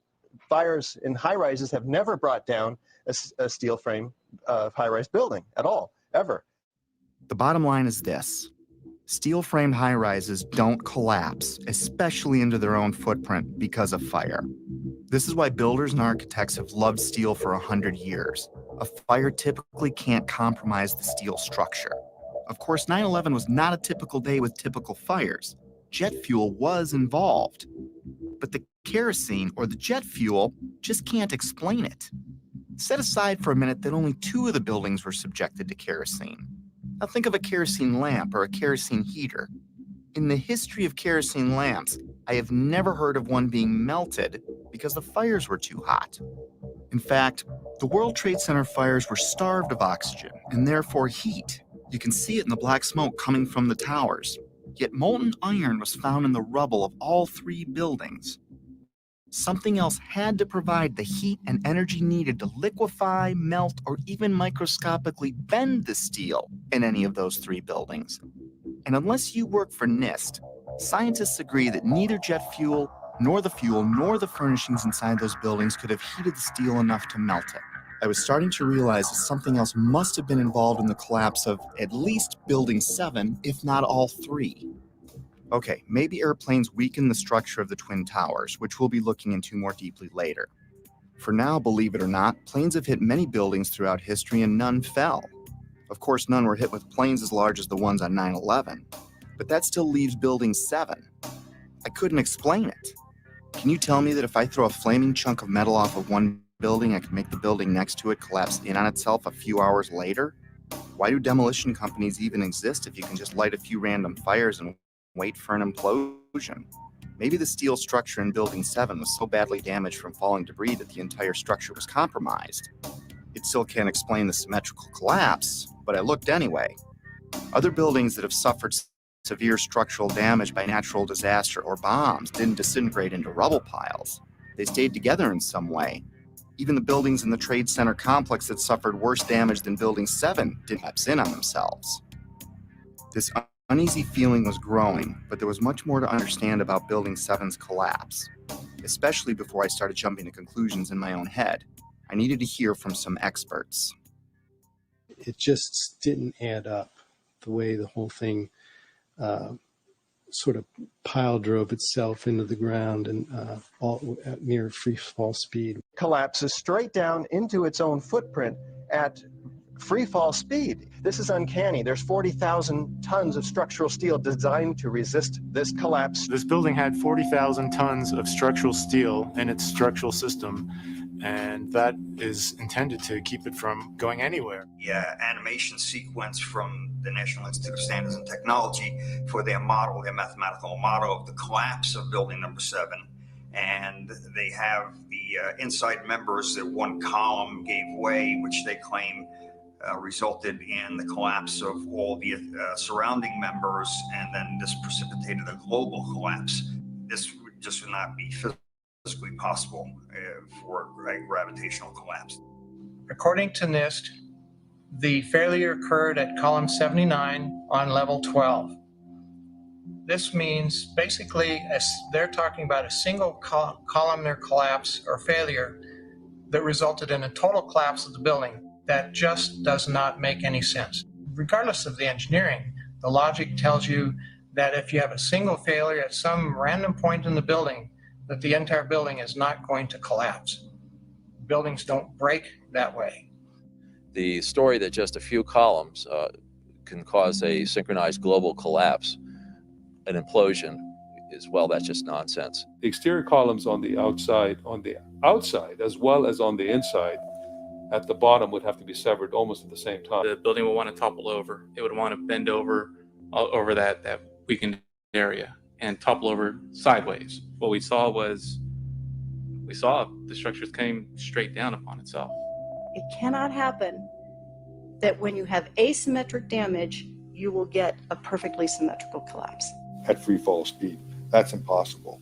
That's a violation of the fundamental law of physics that says that for every action, there's an equal and opposite reaction. If you took a billiard ball and dropped at the height of the Twin Towers, and you just merely stopped it and started at every floor in free fall, it would take over 1.5 minutes to reach the ground. The buildings were down in 10 seconds. Buildings just don't behave like that. If floors fall, they tend to fall and are braced by the floor directly beneath it. And there's some delay there. And then the next floor falls with 2 floors, and there's some more delay. The buildings actually accelerated as they came down, meaning they were not getting resistance from these massive columns in the center of the core of this building.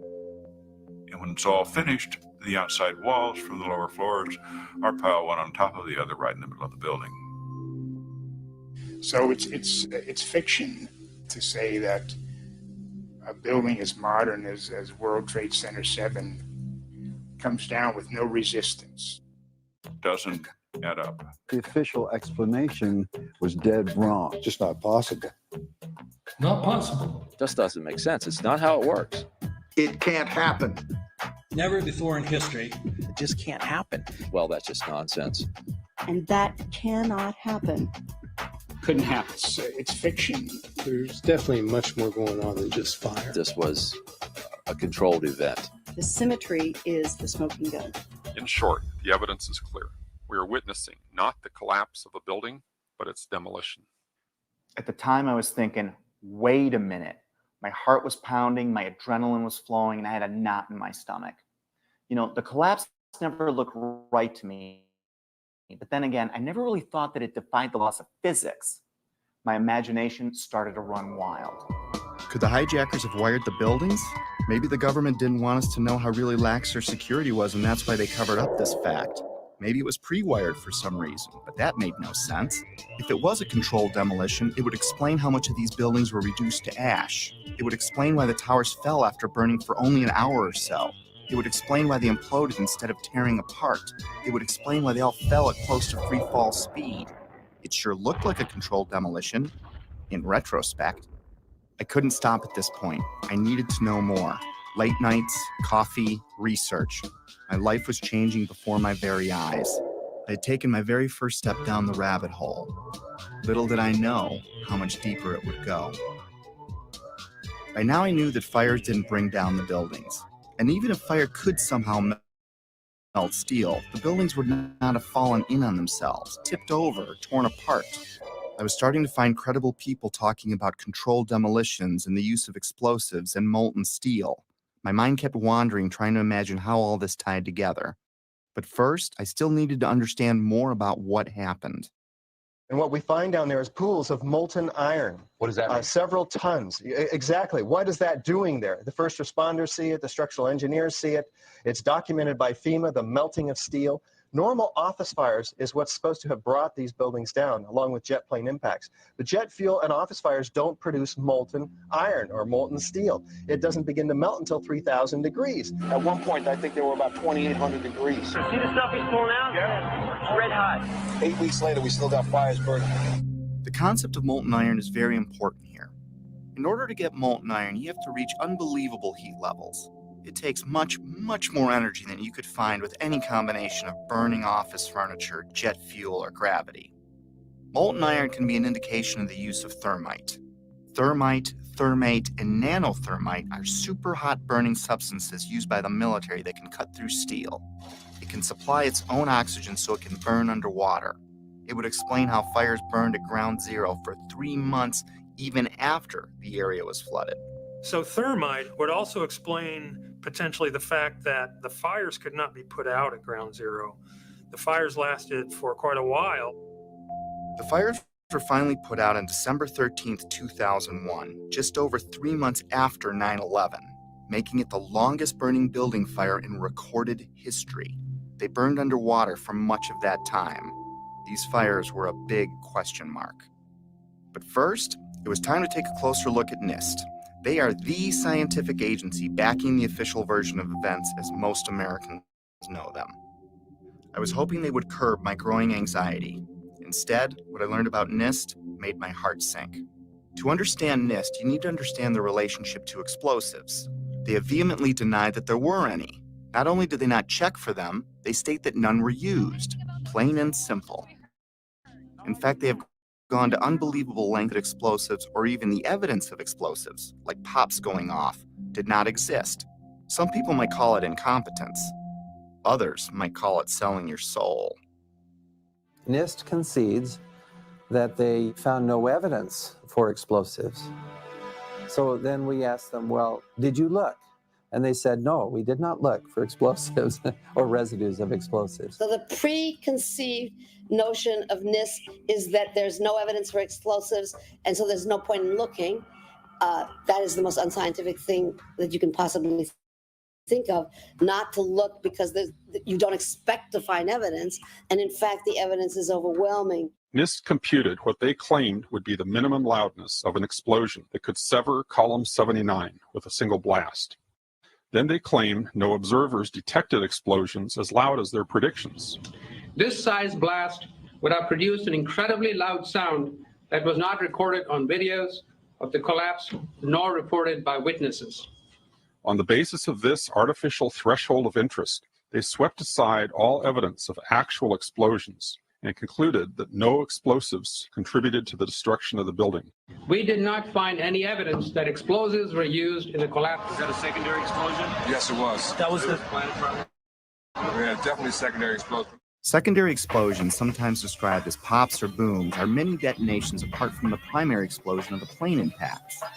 These types of explosions are routine in a controlled demolition. They were heard in all 3 buildings long before any collapsed.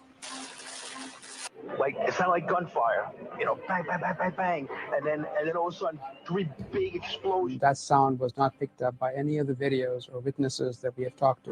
You heard explosions, like boom. We just heard one more explosion. That's about the 4th one we've heard. CNN is now reporting that there was a 3rd explosion at the World Trade Center. Equally unempirical is the treatment by NIST and Popular Mechanics of reports of explosions before and during the collapses. Both documents pretend that there were no explosions. Secondary explosion. We've got numerous people covered with dust from the secondary explosion. Okay, you get the point. Why was NIST denying these explosions? Why are they a big deal? Well, those explosions are a strong sign of a controlled demolition, but they're not proof positive of one. If it was a controlled demolition, there would be other signs like misfired explosives and particles in the dust. So their preferred method of dealing with this problem was to ignore or even deny the reports. John Gross, one of the chief authors of the NIST report, was captured on film while he was making a public presentation, saying that he knew of absolutely no eyewitness who has said there was a pool of molten steel. I'm curious about the pool of molten steel that was found in the bottom of the towers. First of all, let's go back to your basic premise that there was a pool of molten steel. I know of absolutely nobody, there's no eyewitness who said so. Get down below and you see molten steel running down the channel rails. Like you're in a foundry. Like lava. The fires got very intense down there and it actually melted beams where it was molten steel that was being dug out. Underground, it was still so hot that molten metal dripped down the sides of the wall from Building 6. The premise that there was a pool of molten steel. I know of absolutely nobody, there's no eyewitness who said so, nobody who's produced it. I was on the site, I was on the steel yard, so I don't know that that's so. Then I was at the site 2 weeks after it happened with Governor Pataki, right? And they had to cease digging that day. You know why? they were finding pockets of molten liquid metal. In an office fire, you cannot generate enough heat to melt steel. And yet we have evidence of molten iron in the microspheres, in the rubble pile, and the metal pouring out of the side of the tower. About 7 minutes before its final destruction, almost an hour after the plane hit, molten metal was seen coming out of the northeast corner near the 80th floor. What was going on here? These guys at NIST are the official version. Office and jet fuel fires can reach about 1600 degrees under ideal conditions, but NIST said that the fires burned at 1800 degrees, which they claim was just enough to weaken and bend the steel, which led to complete failure of each building's infrastructure. But that still leaves us more than 1,000 degrees short of molten metal, which was found all over Ground Zero. They denied that molten metal existed, and they denied that witnesses heard secondary explosions going off. Even the NIST computer animation of Building 7's collapse is inaccurate, showing the outer structural walls crumpling in instead of coming straight down. The NIST report, on which popular mechanics and much of the press has relied, is not a scientific report. It is a political document. We need to have an investigation of NIST themselves. I believe that the reports that came out are not true. So the fact that NIST says that is absolutely, in my opinion, it's criminal. NIST wasn't looking for the truth. They were trying to hide it. But why? Were they asked to falsify their findings? I didn't think they came up with this on their own. When I see John Gross fidget and blush as he states there was no molten metal, I see a man that is doing what many of us do when we don't tell the truth. It's basic human nature. My feelings at the time were like the moment you catch your significant other in a lie. Maybe there's an explanation, but your heart is racing until you get some answers.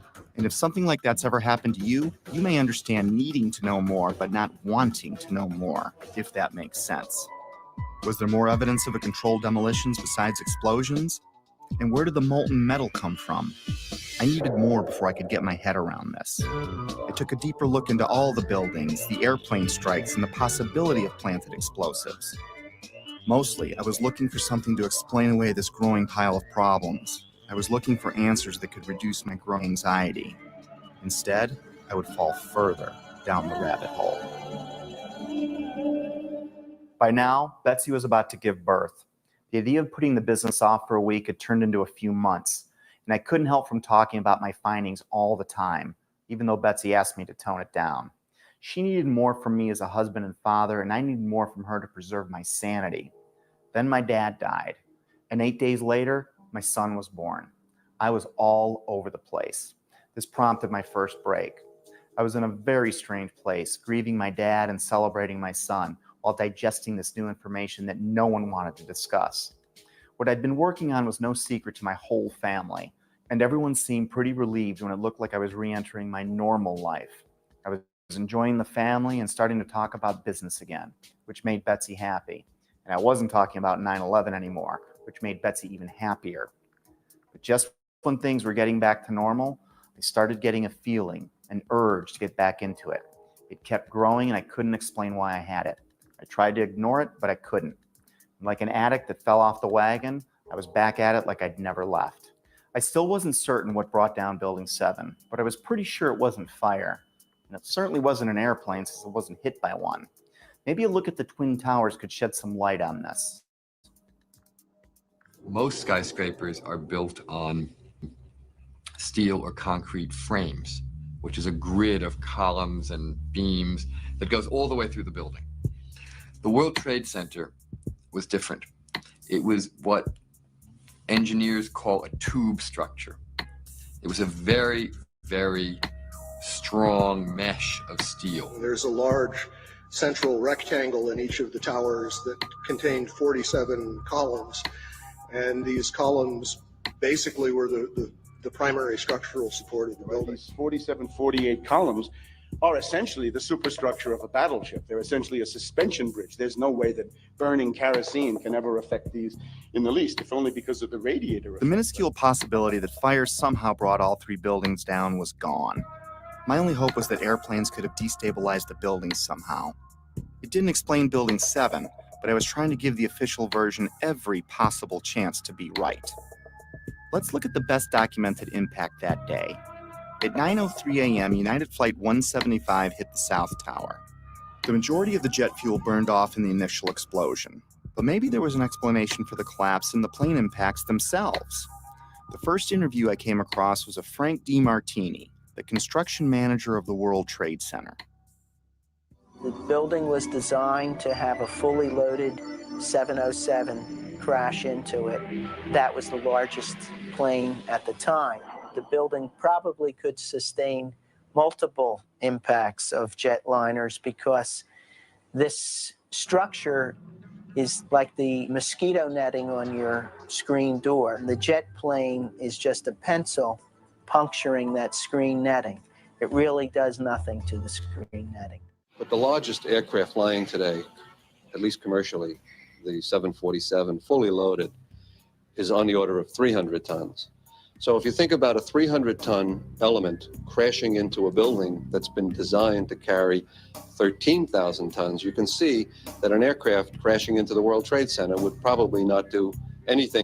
We designed the buildings to take the impact of the Boeing 707 hitting the building at any location.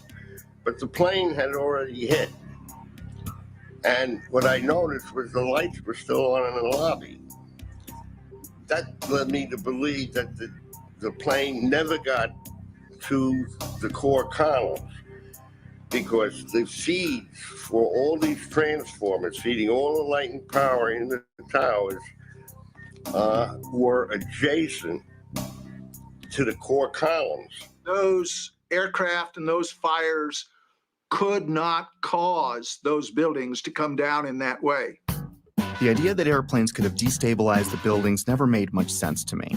The Twin Towers were like a solid iron rod coming out of the ground, supported by another steel building surrounding it. Let's use another metaphor to clarify what I mean. Let's assume a stop sign is like one of the towers. The post is the core, and the thin shield of the sign is the Trade Center's outer mesh. If you shot a bullet through the stop sign, the bullet would go through the outer shell and the inner steel core that holds it up. Is the structure weakened after the event? Is it possible for the sign to implode in on itself, partially turning to dust? Does it matter if it was a flaming bullet that exploded on impact? Could the sign ever collapse in on itself? The plane impact still can't explain the near free-fall speed of all three collapses, but I had to look. So if it wasn't fire and it wasn't airplanes, then it wasn't natural. Maybe I needed to look for things that can make something like this happen. And holding off on the who and the why, for now. One step at a time. And it's my expert opinion. As a demolition expert, I was trained by the best the U.S. government has. I served 3 years on Underwater Demolition Team 12. 2 years I was attached to SEAL Team 1. And when I look at the buildings and how they fall and the way they fell, they couldn't have come down without being assisted in some manner. The only way that a building can accelerate as it collapses is by having pre-engineered, precisely timed, and precisely placed explosives. In other words, controlled demolition. The collapse of the building was caused by controlled demolition. In fact, the evidence shows very strongly that there were explosives used in the way the buildings came down. We started running. There's 4x4 that are popping out. It was if they had detonated. Detonated. Planned to take down a building. Boom, boom, boom, boom, boom, boom, boom. All the way down. Explosives are used to demolish buildings like this in just seconds. Okay, so it's a controlled demolition. What's the problem with that? Let's just think about this. Controlled demolitions cannot be engineered and rigged in a day. It takes months. And therefore, this event must have been planned in advance. Controlled demolition is used to bring unwanted buildings neatly down into their own footprint. It's part science and part art. Through the placement and synchronization of many different types of explosives, demolition companies can control how and when any building falls. Some are brought down or pulled in a plain Jane fashion, and others as a pyrotechnic show for an active audience. There are many more, but let's look at 8 typical signs of controlled demolition. We've already covered a few of them. We know the buildings fell at near free fall speed and the collapses were symmetrical. Anyone can see that with the naked eye. We already established people heard explosions, but it was confusing to me. And of course you're going to hear loud noises as a building collapses. This needed further investigation. By now I was only going to trust my own eyes when it came to researching 9/11. I think it's too important an event to let someone else tell you what to believe about it. But I'm getting ahead of myself. There are 118 documented testimonies of explosions heard from firemen and other first responders alone, which took a court order to be released. And that doesn't include the maintenance employees or regular tower workers. After analyzing locations and timestamps, I broke explosions into 3 categories. Impact synchronized booms were explosions seemingly timed with the plane strikes in the seconds before and after the collisions. Pre-collapse pops were explosions heard all over the buildings from the time of the first plane impact until Building 7 fell. The final booms and crackle are the main body of explosives, which are detonated over the span of a few seconds, leading up to and through the collapse. It seems that explosives went off in different parts of the Trade Center when each plane hit. William Rodriguez, a 20-year maintenance employee of the Trade Center who was decorated for saving many people that day, was in the building when the first plane hit. Let's hear what he and a few others had to say about a subterranean explosion coinciding with the first plane hit. It was a huge explosion that came from under my feet, meaning that it came from the sub-levels between B2 and B3. And then there was a huge explosion at the top of the building. You could hear the difference from the bottom and all the way through the top. They were having coffee in the World Trade Center when the first plane struck. And all of a sudden it sounded like, I don't know where the subway is, but it sounded like a subway collision, a bomb. Just get out of the tunnel and the blue. The subway tunnel? Yeah. Yes, I was right there. I was down in the basement, came down, all of a sudden the elevator blew up, smoke. I dragged the guy out, his skin was hanging off, and I dragged him out and I helped him out to the ambulance. What that man is describing sounds like an explosion, not jet fuel dripping down elevator shafts, as stated in the official version. Why did so many people hear an explosion below ground? A collision above might crack or break some windows, but I didn't understand how that could tear up the lobby, especially when you consider the base of the building would have felt the least amount of vibration as the shockwave was absorbed by the 95 floors above it. Remember, these images are from before the second plane strike, meaning these images were recorded between 8:46 and 9:03 a.m. The only thing that had happened so far is a plane impact around the 95th floor of this building.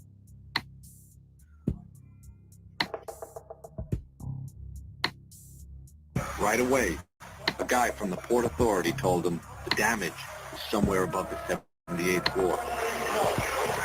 But all you had to do was look around. It was obvious. Something had happened right there in the lobby. FDNY fireman John Schrader, whose engine company 10 is across the street from the Trade Center complex, arrived at the first tower hit, the North Tower, within 10 minutes of the impact. We came down, it looked like a bomb went off in the lobby. It wasn't from the jet fuel. No way.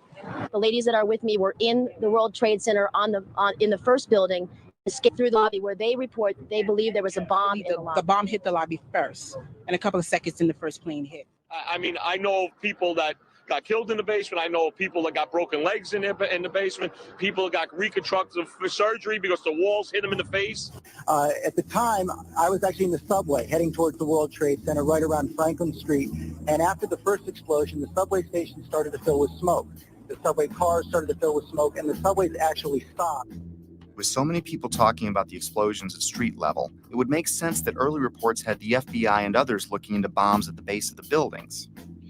Apparently what appears to happen was that at the same time 2 planes hit the building, that the FBI most likely thinks that there was a car or truck packed with explosives underneath the buildings, which also exploded at the same time and brought both of them down. Reason to believe that one of the explosions at the World Trade Center may have been caused by a van that was parked in the building that may have had some type of explosive device in it. I spoke to the chief of safety for the New York City Fire Department. He received word of the possibility of a secondary device, that is another bomb going off. There was another explosion which took place. According to his theory, he thinks that there were actually devices that were planted in the building. Jenny Carr was recording a business meeting near the Trade Center at 8:46 a.m. on 9/11 when we hear the basement explosion.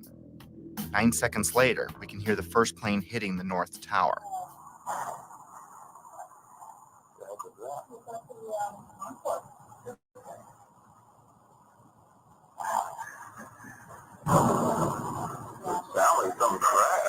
I think a bomb went off in the lobby first, then a plane hit the building. Then another plane hit the other building. Let's discuss these pre-collapse pops. From a distance, they sound like pops, but they're actually pretty powerful. Hundreds of secondary explosions were reported at various times prior to the collapse of all 3 buildings. In a controlled demolition, these bangs are shaped charge explosives blowing out beams before a collapse. They can be programmed to go off hours or seconds before an implosion. These were mostly reported as secondary explosions by the first responders and reporters. We've heard reports of secondary explosions after the aircraft impacted. Then somebody said that they saw an airliner go into one of those towers. Then, an hour later than that, we had that big explosion from much, much lower. I don't know what on earth caused that. Here, look.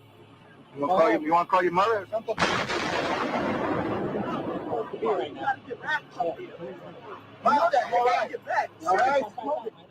The final booms and crackle are like the grand finale of a fireworks show.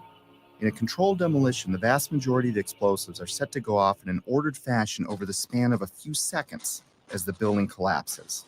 Depending on distance, this can sound like a rumble, booms, or crackling. That feeling that there was something else, that there may have been something else that brought those buildings down. There was a lot of talk there in New York of another explosion prior to the collapse of the first building. We could hear a rumble, which was about 5 seconds long, preceding the actual collapse, and then a boom when each of those towers collapsed. In this footage, which has been slowed, you can see white smoke emanating from the ground floor before the collapse wave arrives. It's an unsteady camera, but keep in mind whoever recorded this was running for their life.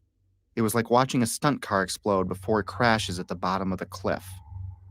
In this image, recently released by a Freedom of Information Act request, police department photographer captured an explosion originating at the base of the South Tower, just before the first tower collapsed.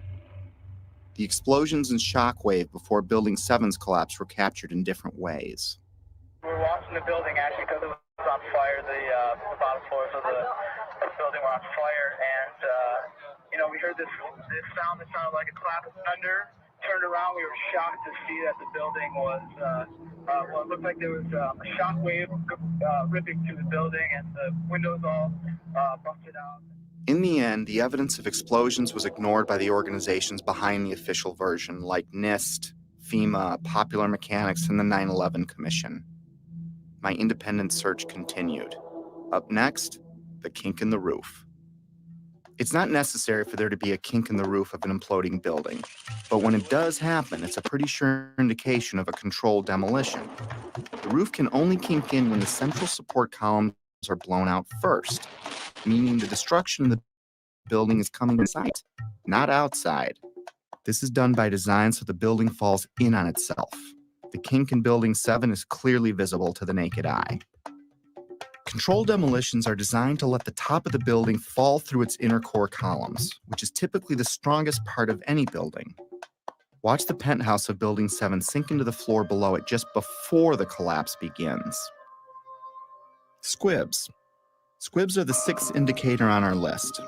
In demolition vernacular, squibs refer to visible blasts from explosive charges. Often they are visible through mistiming or malfunction in some way. Usually they are hidden in the debris cloud. In simple terms, squibs are visual evidence of explosives. Squibs were recorded from the moment of the first plane impact through the collapse of the last tower.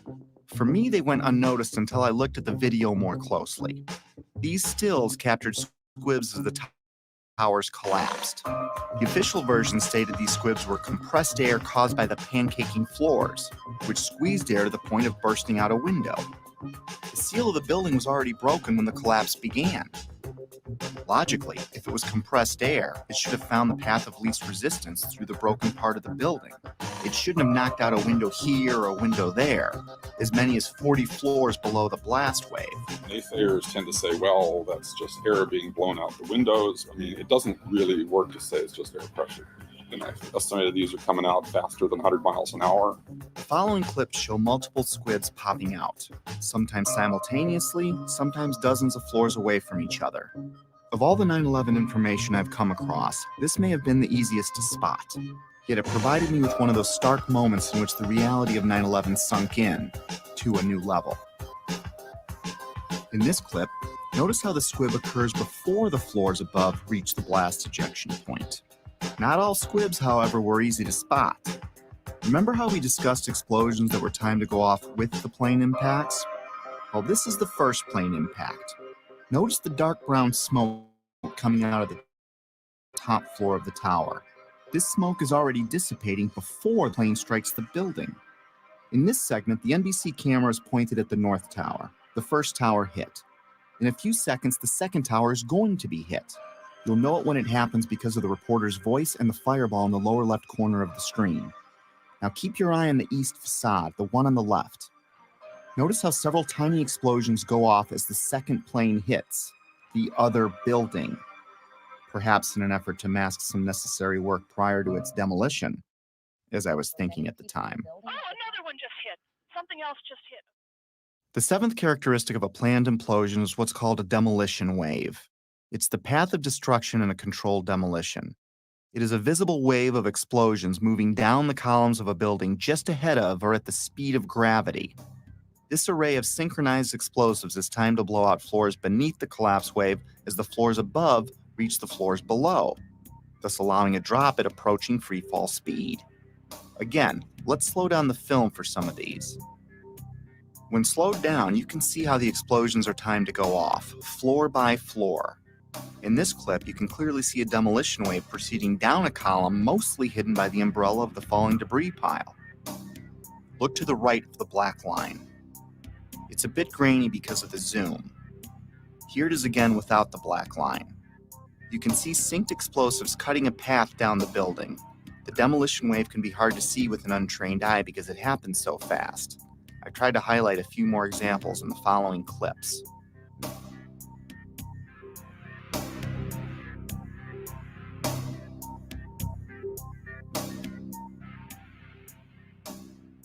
Often buildings being demolished will have a mesh around them to keep projectiles from shooting away. In the case of the Twin Towers, there were thousands of pieces of steel jettisoned out much further than they could have if it were a gravitational collapse. Some pieces were ejected laterally over 600 feet. Some of these pieces weighed several tons. Let's listen to what a few experts had to say on the topic. Window mullions and things went up and out. That kind of stuff can't happen with just pure air pressure of floors getting sandwiched together. Large, multi-ton beams were hurled hundreds of yards laterally. Gravity works vertically, not laterally. The fragments which are being, which is coming out of the tower, obviously being kicked out by an explosive action. And here it is trailing white smoke the whole time. It really is indicative of some kind of explosion. I'm no physicist, but if this was a gravitational collapse, there is no way that multi-ton beams can land 2 football fields away. I've lived in high-rises my whole life, and I've dropped things off my balcony, things like shoes and computer monitors. All they do is fall straight down. Even aerodynamic items like plates never ended up across the street. In some of these clips, you can see projectiles actually propelled upward, forming an arc. If this were a gravitational collapse, pieces could not be shot upward. And consider the pieces we see. The small pieces weigh a few pounds and the biggest pieces weigh several tons. In this clip, a multi-ton steel box column had so much lateral force that it pierced the building across the street. To give you an idea of its size, here you can see a construction worker standing at the base of the box column being installed. If I can't chuck a shoe more than 150 feet from the 50th floor of my building, how much force do you need to get a multi-ton steel girder to triple that? I could pretty much rule out a gravitational progressive collapse with the physical dynamics I'd seen with my own eyes. And I found it ironic that the only part left standing was the base of the building. Even though the whole building landed on it, it was the only part of the building whose columns did not become dismembered. Perhaps that says something about the difficulty in wiring the atrium of the towers. And maybe these columns at the base did what the rest of the building should have done, and that is stay together in some way. Just a personal observation I'd made at the time.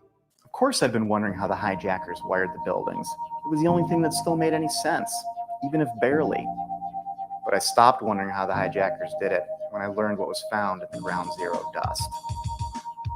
Even though the cleanup and removal of the ground zero evidence began within hours of the attacks, not all of it was removed. Many different dust samples were analyzed by scientists all over the world, and what they concluded put the final nail in the coffin of the official story for me. We touched on thermite earlier, but we're going to look into it more deeply for reasons you'll soon understand.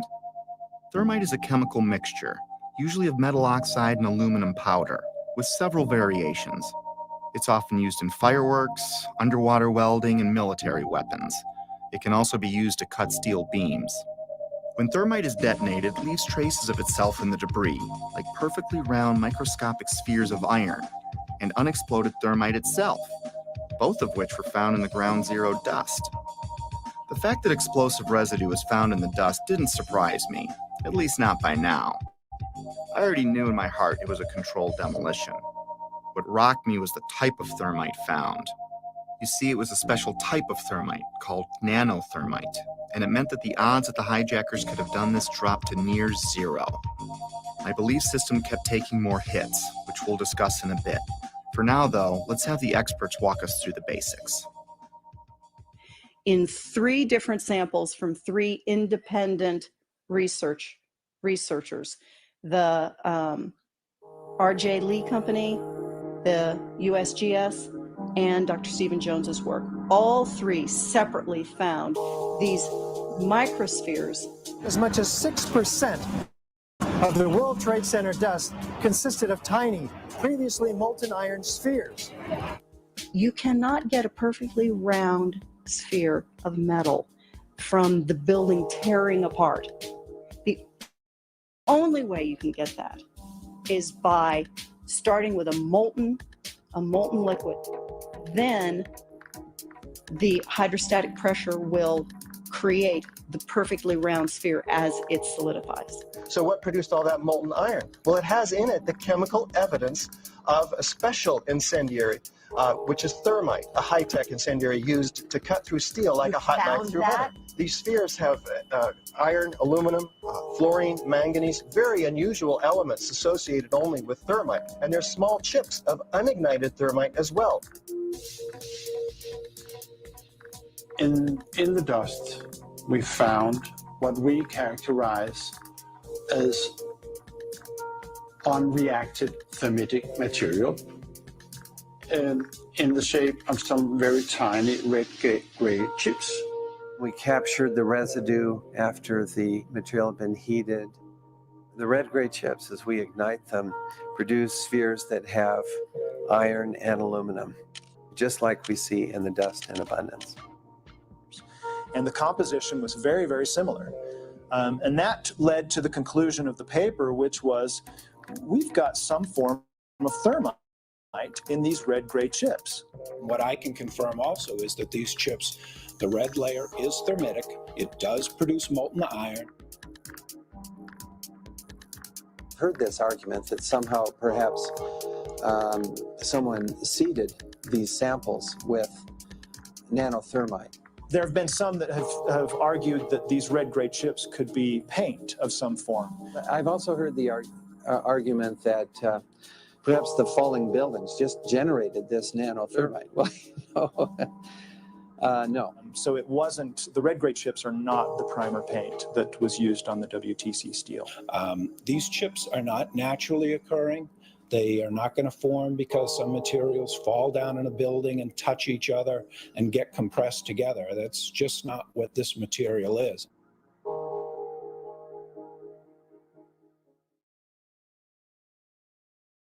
What we have found is a modern version of thermite, which we call nanothermite, which is produced in a different way. It is not just 2 powders being mixed. First of all, the iron oxide grains are uniform and approximately 100 nanometers across. That's very tiny, much smaller than a human hair. The aluminum occurs in plates that are about 40 nanometers across. I have no idea how to make those. This is a high-tech material, and it's embedded in a carbon-rich matrix with order. These red-gray materials have very orderly sheets containing aluminum. This is a material that is made up of nano-sized particles that are all very uniform, very symmetrical. The aluminum appears in thin platelets about 40 nanometers thick. It is the small size of the particles involved in this material that allow us to characterize it as nanothermite. These really are sophisticated materials and probably only developed in a laboratory. This is very high-tech thermite, nanothermite. It's not found in a cave in Afghanistan. It's produced in very sophisticated Defense Department contracting laboratories. We compared our spike that we got with a spike from known nanothermite, which is produced at a military laboratory. Their measured energy released with known nanothermite was less than these red-gray chips.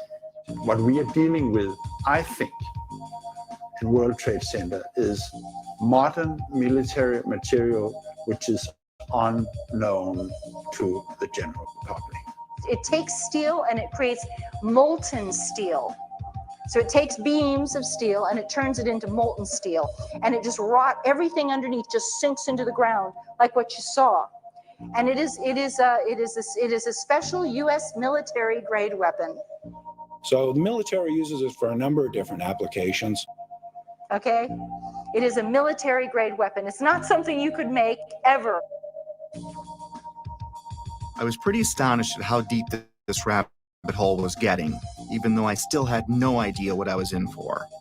Of course, by now, I had to acknowledge this was a planned demolition, unless I wanted to lie to myself. Maybe you can explain squibs, but how do you explain explosions or the molten steel? And if you explain that, how do you explain the rate of fall or thermite in the dust? I had to face facts. No matter what my heart wanted to believe, these buildings were wired to blow, plain and simple. But it wasn't until understanding how nanothermite is made and who has it that I considered, for the first time, that someone other than the hijackers had to be involved. And as scary as it was to consider, it might even be homegrown. Hundreds of questions kept flooding in. Why would underfunded guys on the other side of the world use something so exotic as nanothermite that could easily be tracked by our intelligence services? Who would sell it or make it for them? Why risk accessing the buildings every day for months? How did Building 7 get detonated at the end of the day? If you have the means and go to the trouble of getting nanothermite and wiring the building, why let the plan rest on using box cutters to overthrow military and combat-trained airline pilots, along with dozens of passengers, as the official version states? Heck, why bother killing yourself in a plane crash at all if it wasn't needed to take the buildings down? I had no idea what I was staring at least not yet, but a few puzzle pieces had been filled in. I knew that the buildings were brought down by controlled demolition, military thermite was used, NIST was being used to sell a lie, and someone wanted us to think that planes had caused this. I kept replaying the events in my head over and over, assimilating each new piece of information as I discovered it. And like a retreating army, my line in the sand about what could have really happened kept moving further and further back and getting closer to home. But I was on a mission and I was obsessed to find out the truth. Researching late every night was disrupting my home life again, and my wife still didn't see eye to eye with me about 9/11. Back then, she still believed the official version, but she hadn't seen what I had. For a time, she even thought I was losing it.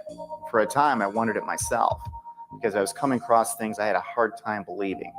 My former dismissive, conventional thinking self was fading away as my eyes continued to open, causing changes in my belief system and further destabilizing our home. It was harder than ever to drop the subject. Rifts were developing in other relationships too. I was angry at everything and everyone, from God to the government to anyone that didn't want to hear or believe what I had to say. I became a bit reclusive as I dug deeper. If the building was wired, lots of people had to get past security every day for a while. Remember when I said I lived in high-rises my whole life? Well, I worked in them too. And there is no way you can access buildings like those without the building security knowing. Lots of equipment had to be brought in. Authorization forms would need to be filled out. There would be drilling and pounding and dust in the ventilation ducts. Whoever was coming in would need a plausible reason to be there. They would need access to the elevator shafts. They would be taking incredible risks each day unless they had permission to access the guts of the building.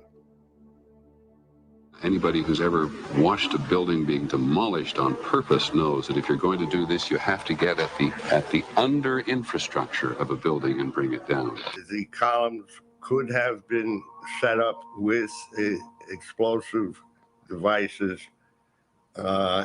during the off-hour operations of the building by elevator company personnel. It wouldn't be a problem once you gained access to the elevator shafts. How about an elevator modernization, which we know was going on the 9 months prior to 9/11? There are people who noted that the elevators were locked in turn and that there were guards placed at these locked elevators during the modernization. And in the case of a steel frame building, that means we load them with RDX cutting charges, which are loaded with individual delays, sometimes as many as 2 to 3 different delays on a given floor. I was sick to death of the dust which was appearing on the windowsills. It was dirty grey and very, very noticeable in that week leading up to 9/11. There were workers throughout the World Trade Center and it had access to the hoistway, which is immediately adjacent to the core columns and beams in the building. The fact that there were visitors, like engineers of some kind, wandering around the floors, carrying toolboxes and cables and so on. We're talking about several tons of nanothermite and ordinary thermite. One would have to have access through security.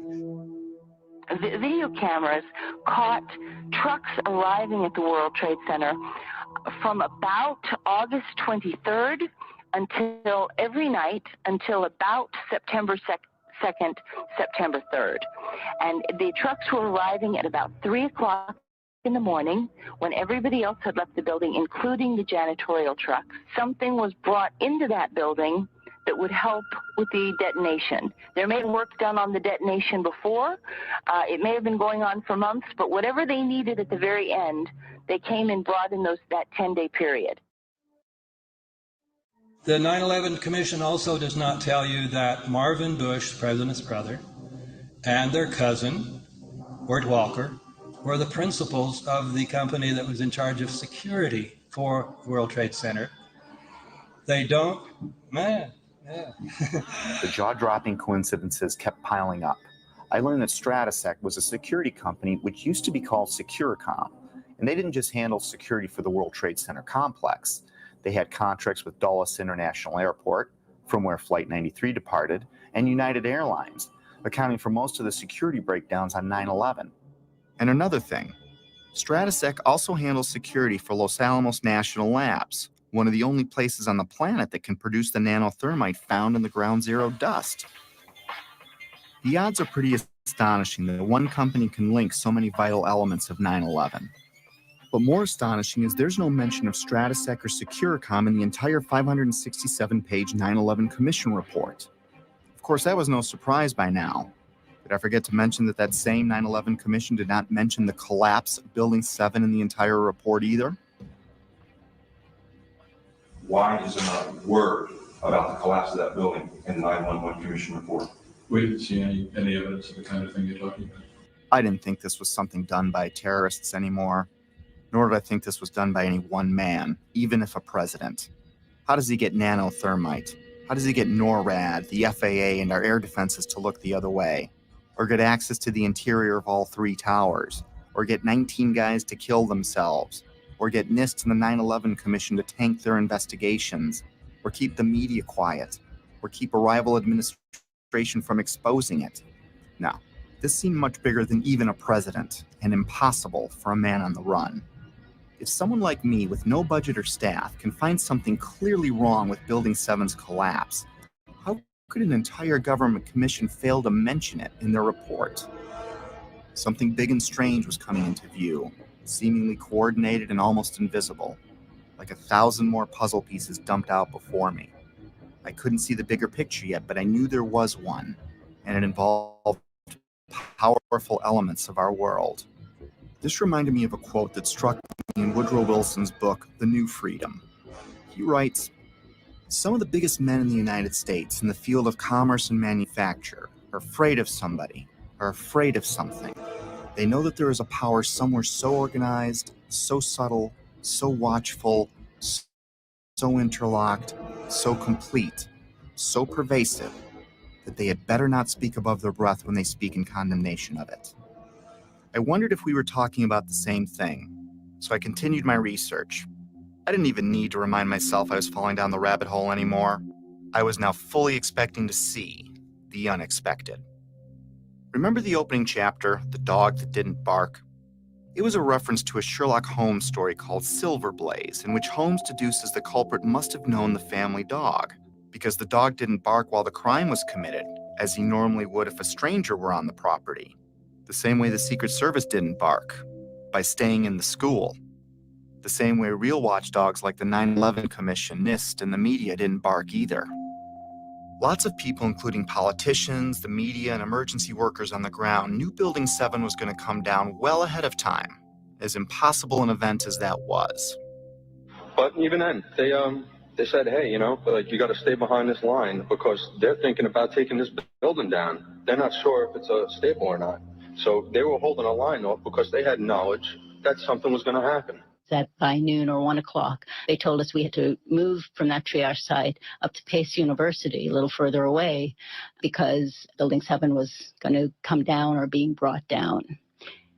Did they actually use the word brought down, and who was it that was telling you this? The fire department, and they did use the word, we're going to have to bring it down. Keep your eye on that building. It'll be coming down soon. I didn't hear any creaking, or I didn't hear any indication that it was going to come down. And all of a sudden, the radios exploded, and everybody started screaming, "Get away, get away, get away from it!" And the whole time, you hear "thum, thum, thum, thum, thum." So, I think I know an explosion when I hear it. We are on the phone with New York Fire Department Lieutenant David Restuccio. Can you confirm it was number 7 that just went in? Yes, sir. And you guys knew this was coming all day. We had heard reports that the building was unstable and that eventually would either come down on its own or it would be taken down. And we were in a building in which we were trapped for about 10-15 minutes, and we set up headquarters at 75 Barclay Street, which was right there with the police commissioner, the fire commissioner, the head of emergency management, and we were operating out of there when we were told that the World Trade Center was going to collapse. The World Trade Center was going to collapse. It was going to collapse. It was going to collapse. But it was the media's pre-knowledge of Building 7's fall that was much more telling. Several news outlets around the world reported the collapse of Building 7 long before it happened. I listened closely to these segments. Considering Building 7 wasn't hit by an airplane and no high-rise has ever collapsed because of fire, how was it that all these different news agencies reported it before it happened? How can anyone report there has been an improbable accident before the accident happens? Now, more on the latest building collapse in New York. You might have heard a few moments ago, was talking about the Salomon Brothers building collapsing. And indeed it has. Apparently that's only a few hundred yards away from where the World Trade Center towers were. That one of the other buildings, Building 7 in the World Trade Center complex, is on fire and has either collapsed or is collapsing. That had structural damage as well. We saw a lot of glass broken out, and a corner of the building appeared to be in distress, and there's concern that there might actually be another collapse of that building. We are getting word from New York right now that another building has collapsed. Is that smoke coming from this third collapse? Okay, that is what we're understanding, which makes sense because it looks like the sun is going down, but hoping that enough people have cleared out of downtown Manhattan so that perhaps it wasn't as full as it might be normally around 5:30 on a Tuesday. That information, of course, take a look at that right-hand side of the screen. It's going down right now. There it is. Yep. Went down. Brown building, the tall one, is number 7 World Trade Center. I've heard several reports from several different officers now that that is the building that is going to go down next.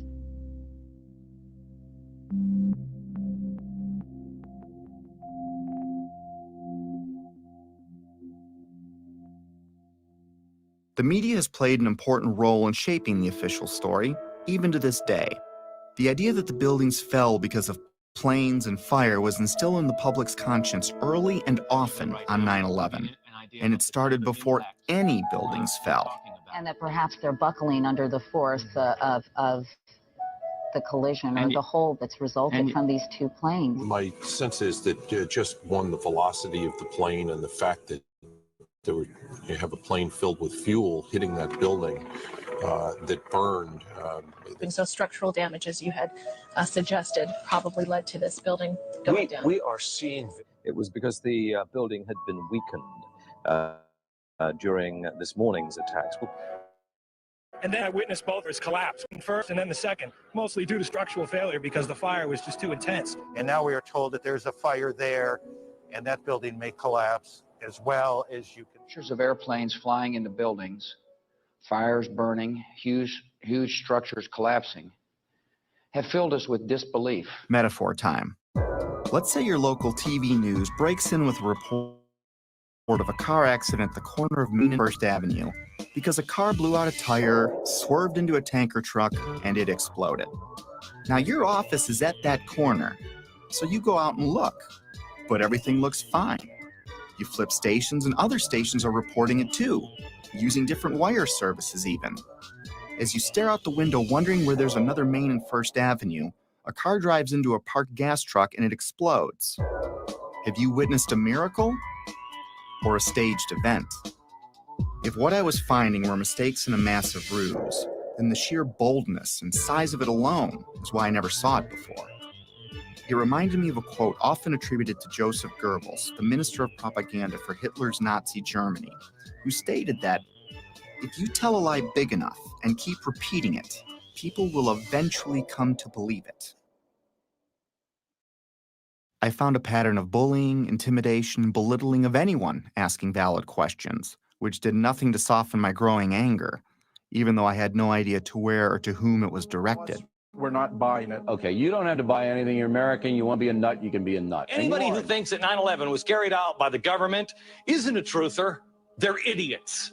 I'm merely saying it is wrong, blasphemous, and sinful for you to suggest, imply, or help other people come to the conclusion that the U.S. government killed 3,000 of its own citizens, because it didn't. How big a lunatic do you have to be to watch two giant airliners packed with jet fuel slam into buildings on live TV, igniting a massive inferno that burned for 2 hours, and then think, well, if you believe that was the cause? These people are idiots. They're mentally ill. They should be treated with respect. It's an insult to people who are victims of 9/11 and their families. You know what? It wasn't an inside job. We can see the planes. The planes hit the building. It wasn't a controlled demolition, and the buildings came down. And it just is beyond bizarre. Yeah, and you are a nutcase, Building 7. 9/11 was an inside job. Oh, get a life. Get a life. 9/11 was an inside job. You're like the guys who think that the space aliens kidnapped Elvis or something like that. That's where you are. I didn't think it was an accident that every question is uniformly dismissed. I couldn't find a familiar journalist that seriously entertained these obvious questions that anyone would have. Could I really be onto something that the media couldn't see? Or were they trying to keep me from seeing something they did? Most reasonable people would question the official story after seeing what we've seen. So I switched my focus to independent news sources, outside the mainstream. No, they're not well-funded, slick, or glitzy.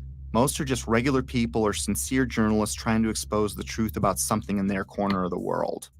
One such man was Bill Cooper. I found him early in my 9/11 research. At the time, I couldn't explain how he predicted what you're about to hear. Bill Cooper spent his life in the intelligence community. He rose to the Office of Naval Security and Intelligence, serving on the intelligence briefing team for the Commander-in-Chief of the Pacific Fleet. He held several top security clearances. After the military, he developed and operated the largest civilian intelligence agency in the world. The world's largest and most successful civilian intelligence gathering operation in the world, which makes me privy to an awful lot of information that none of you will ever see. In other words, he was very credible. The following clip is from his radio program, The Hour of the Time, which aired on the night of June 28, 2001. 76 days before 9/11 happened. A CNN reporter found Osama bin Laden, took a television camera crew with him, went into Osama bin Laden's hideout, interviewed him and his top leadership, his top lieutenants and colonels and generals in their hideout. This is a CNN reporter with a camera crew. And he came out and told everybody, within 3 weeks, Osama bin Laden is going to attack the United States and Israel. Now, don't you think that's kind of strange, folks? You see, because the largest intelligence apparatus in the world, with the biggest budget in the history of the world, has been looking for Osama bin Laden for years and years and years, and can't find him. And whatever is going to happen that they're going to blame on Osama bin Laden, don't you even believe it. When in hell are all you people going to wake up? All these early news reports were glaring misfires in what seemed to be an otherwise coordinated media campaign. Misfires not unlike the ones meant to coincide with the first plane impact. Little mistakes that my untrained eye never picked up before, but that I was now finding all over, spawning even more questions, and fueling the early stages of what would become my spiritual awakening. As I continued finding evidence leading me away from the official version, it was not surprising the main body of evidence was being removed within hours of the attacks, cleaning up a crime scene with no real investigation. Because what they did immediately after 9/11 was they started removing the steel, the debris from Tower 7 and all the towers immediately. 400 truckloads per day of material were taken away from the World Trade Center site and sent to China for recycling. There were laws violated in the destruction of that evidence. I was starting to believe that things like the immediate cleanup were probably no accident. And to discover what was really happening, I'd need to find the ones behind the cleanup and the coordinated media and NIST and FEMA, the Federal Emergency Management Agency, which in another huge coincidence arrived at New York for a training exercise on Monday, September 10th, the night before 9/11. Which is convenient as they oversaw the cleanup of Ground Zero.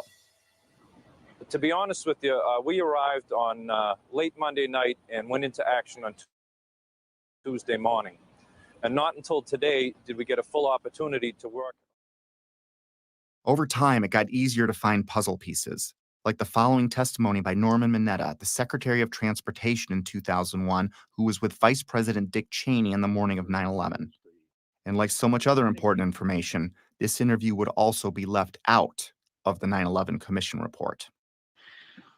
During the time that the airplane coming in to the Pentagon, there was a young man who would come in and say to the vice president, the plane is 50 miles out. The plane is 30 miles out. And when it got down to the plane is 10 miles out, the young man also said to the vice president, do the orders still stand? And the vice president turned and whipped his neck around and said, of course the orders still stand. Have you heard anything to the contrary? Well, at the time, I didn't know what all that meant. And the flight you're referring to is the flight that came into the Pentagon. Oh, God. The Mineta testimony launched my investigation into the Pentagon, Shanksville, the hijackers, and many other aspects of 9/11. And if I thought I was a long way down the rabbit hole already, was I way wrong.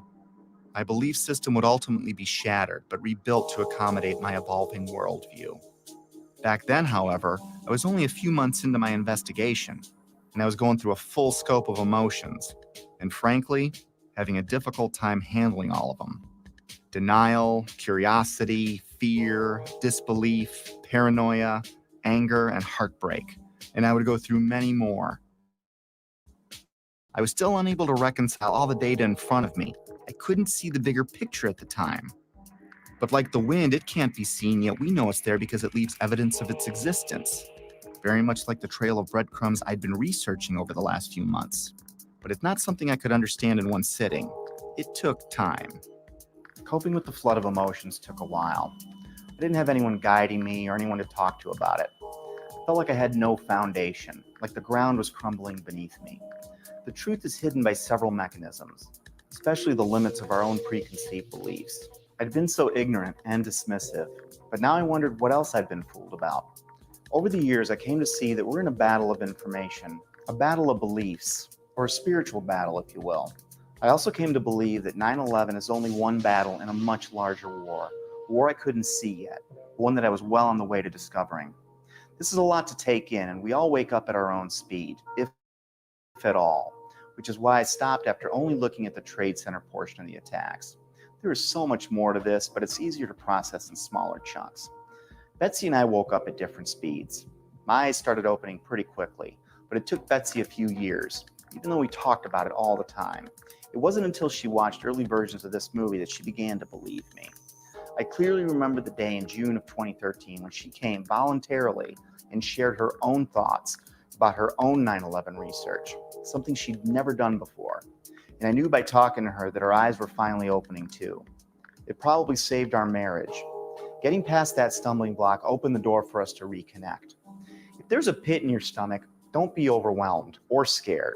Whatever's behind all of this has been there for a long time, and I'm sure you've lived, loved, and laughed in that time, and you still will. The shock will wear off, and what will be left is a much better understanding of how the world works, which makes the bad guys' jobs harder. Over time, the discomfort and confusion subsided, and I went back to my life with clarity and new hope for what's ahead. Today, I'm able to laugh and be happy and look forward to the future like everyone else. I have all that, and I'm more aware of important things happening around me. So if you want to forget everything you've seen, go back to your regular life. Soon you'll forget about all of this. Our defense mechanisms work that way. But if you decide to jump down the rabbit hole, my advice is to seek your own answers, do your own research, and don't let anyone tell you what to believe about anything. Because until you see it for yourself, it'll be hard to ever understand why it's so important to know it exists.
Talking right there the whole time, but nothing was saying anything.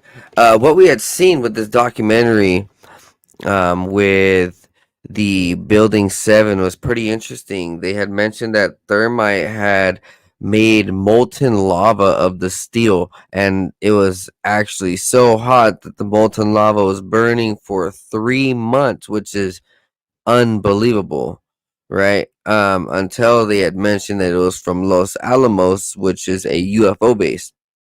One of America's most technological UFO bases, possibly, maybe. It's mentioned in Bob Lazar's documentary, where Bob Lazar was working on the extraterrestrial like craft, or these highly advanced technologies.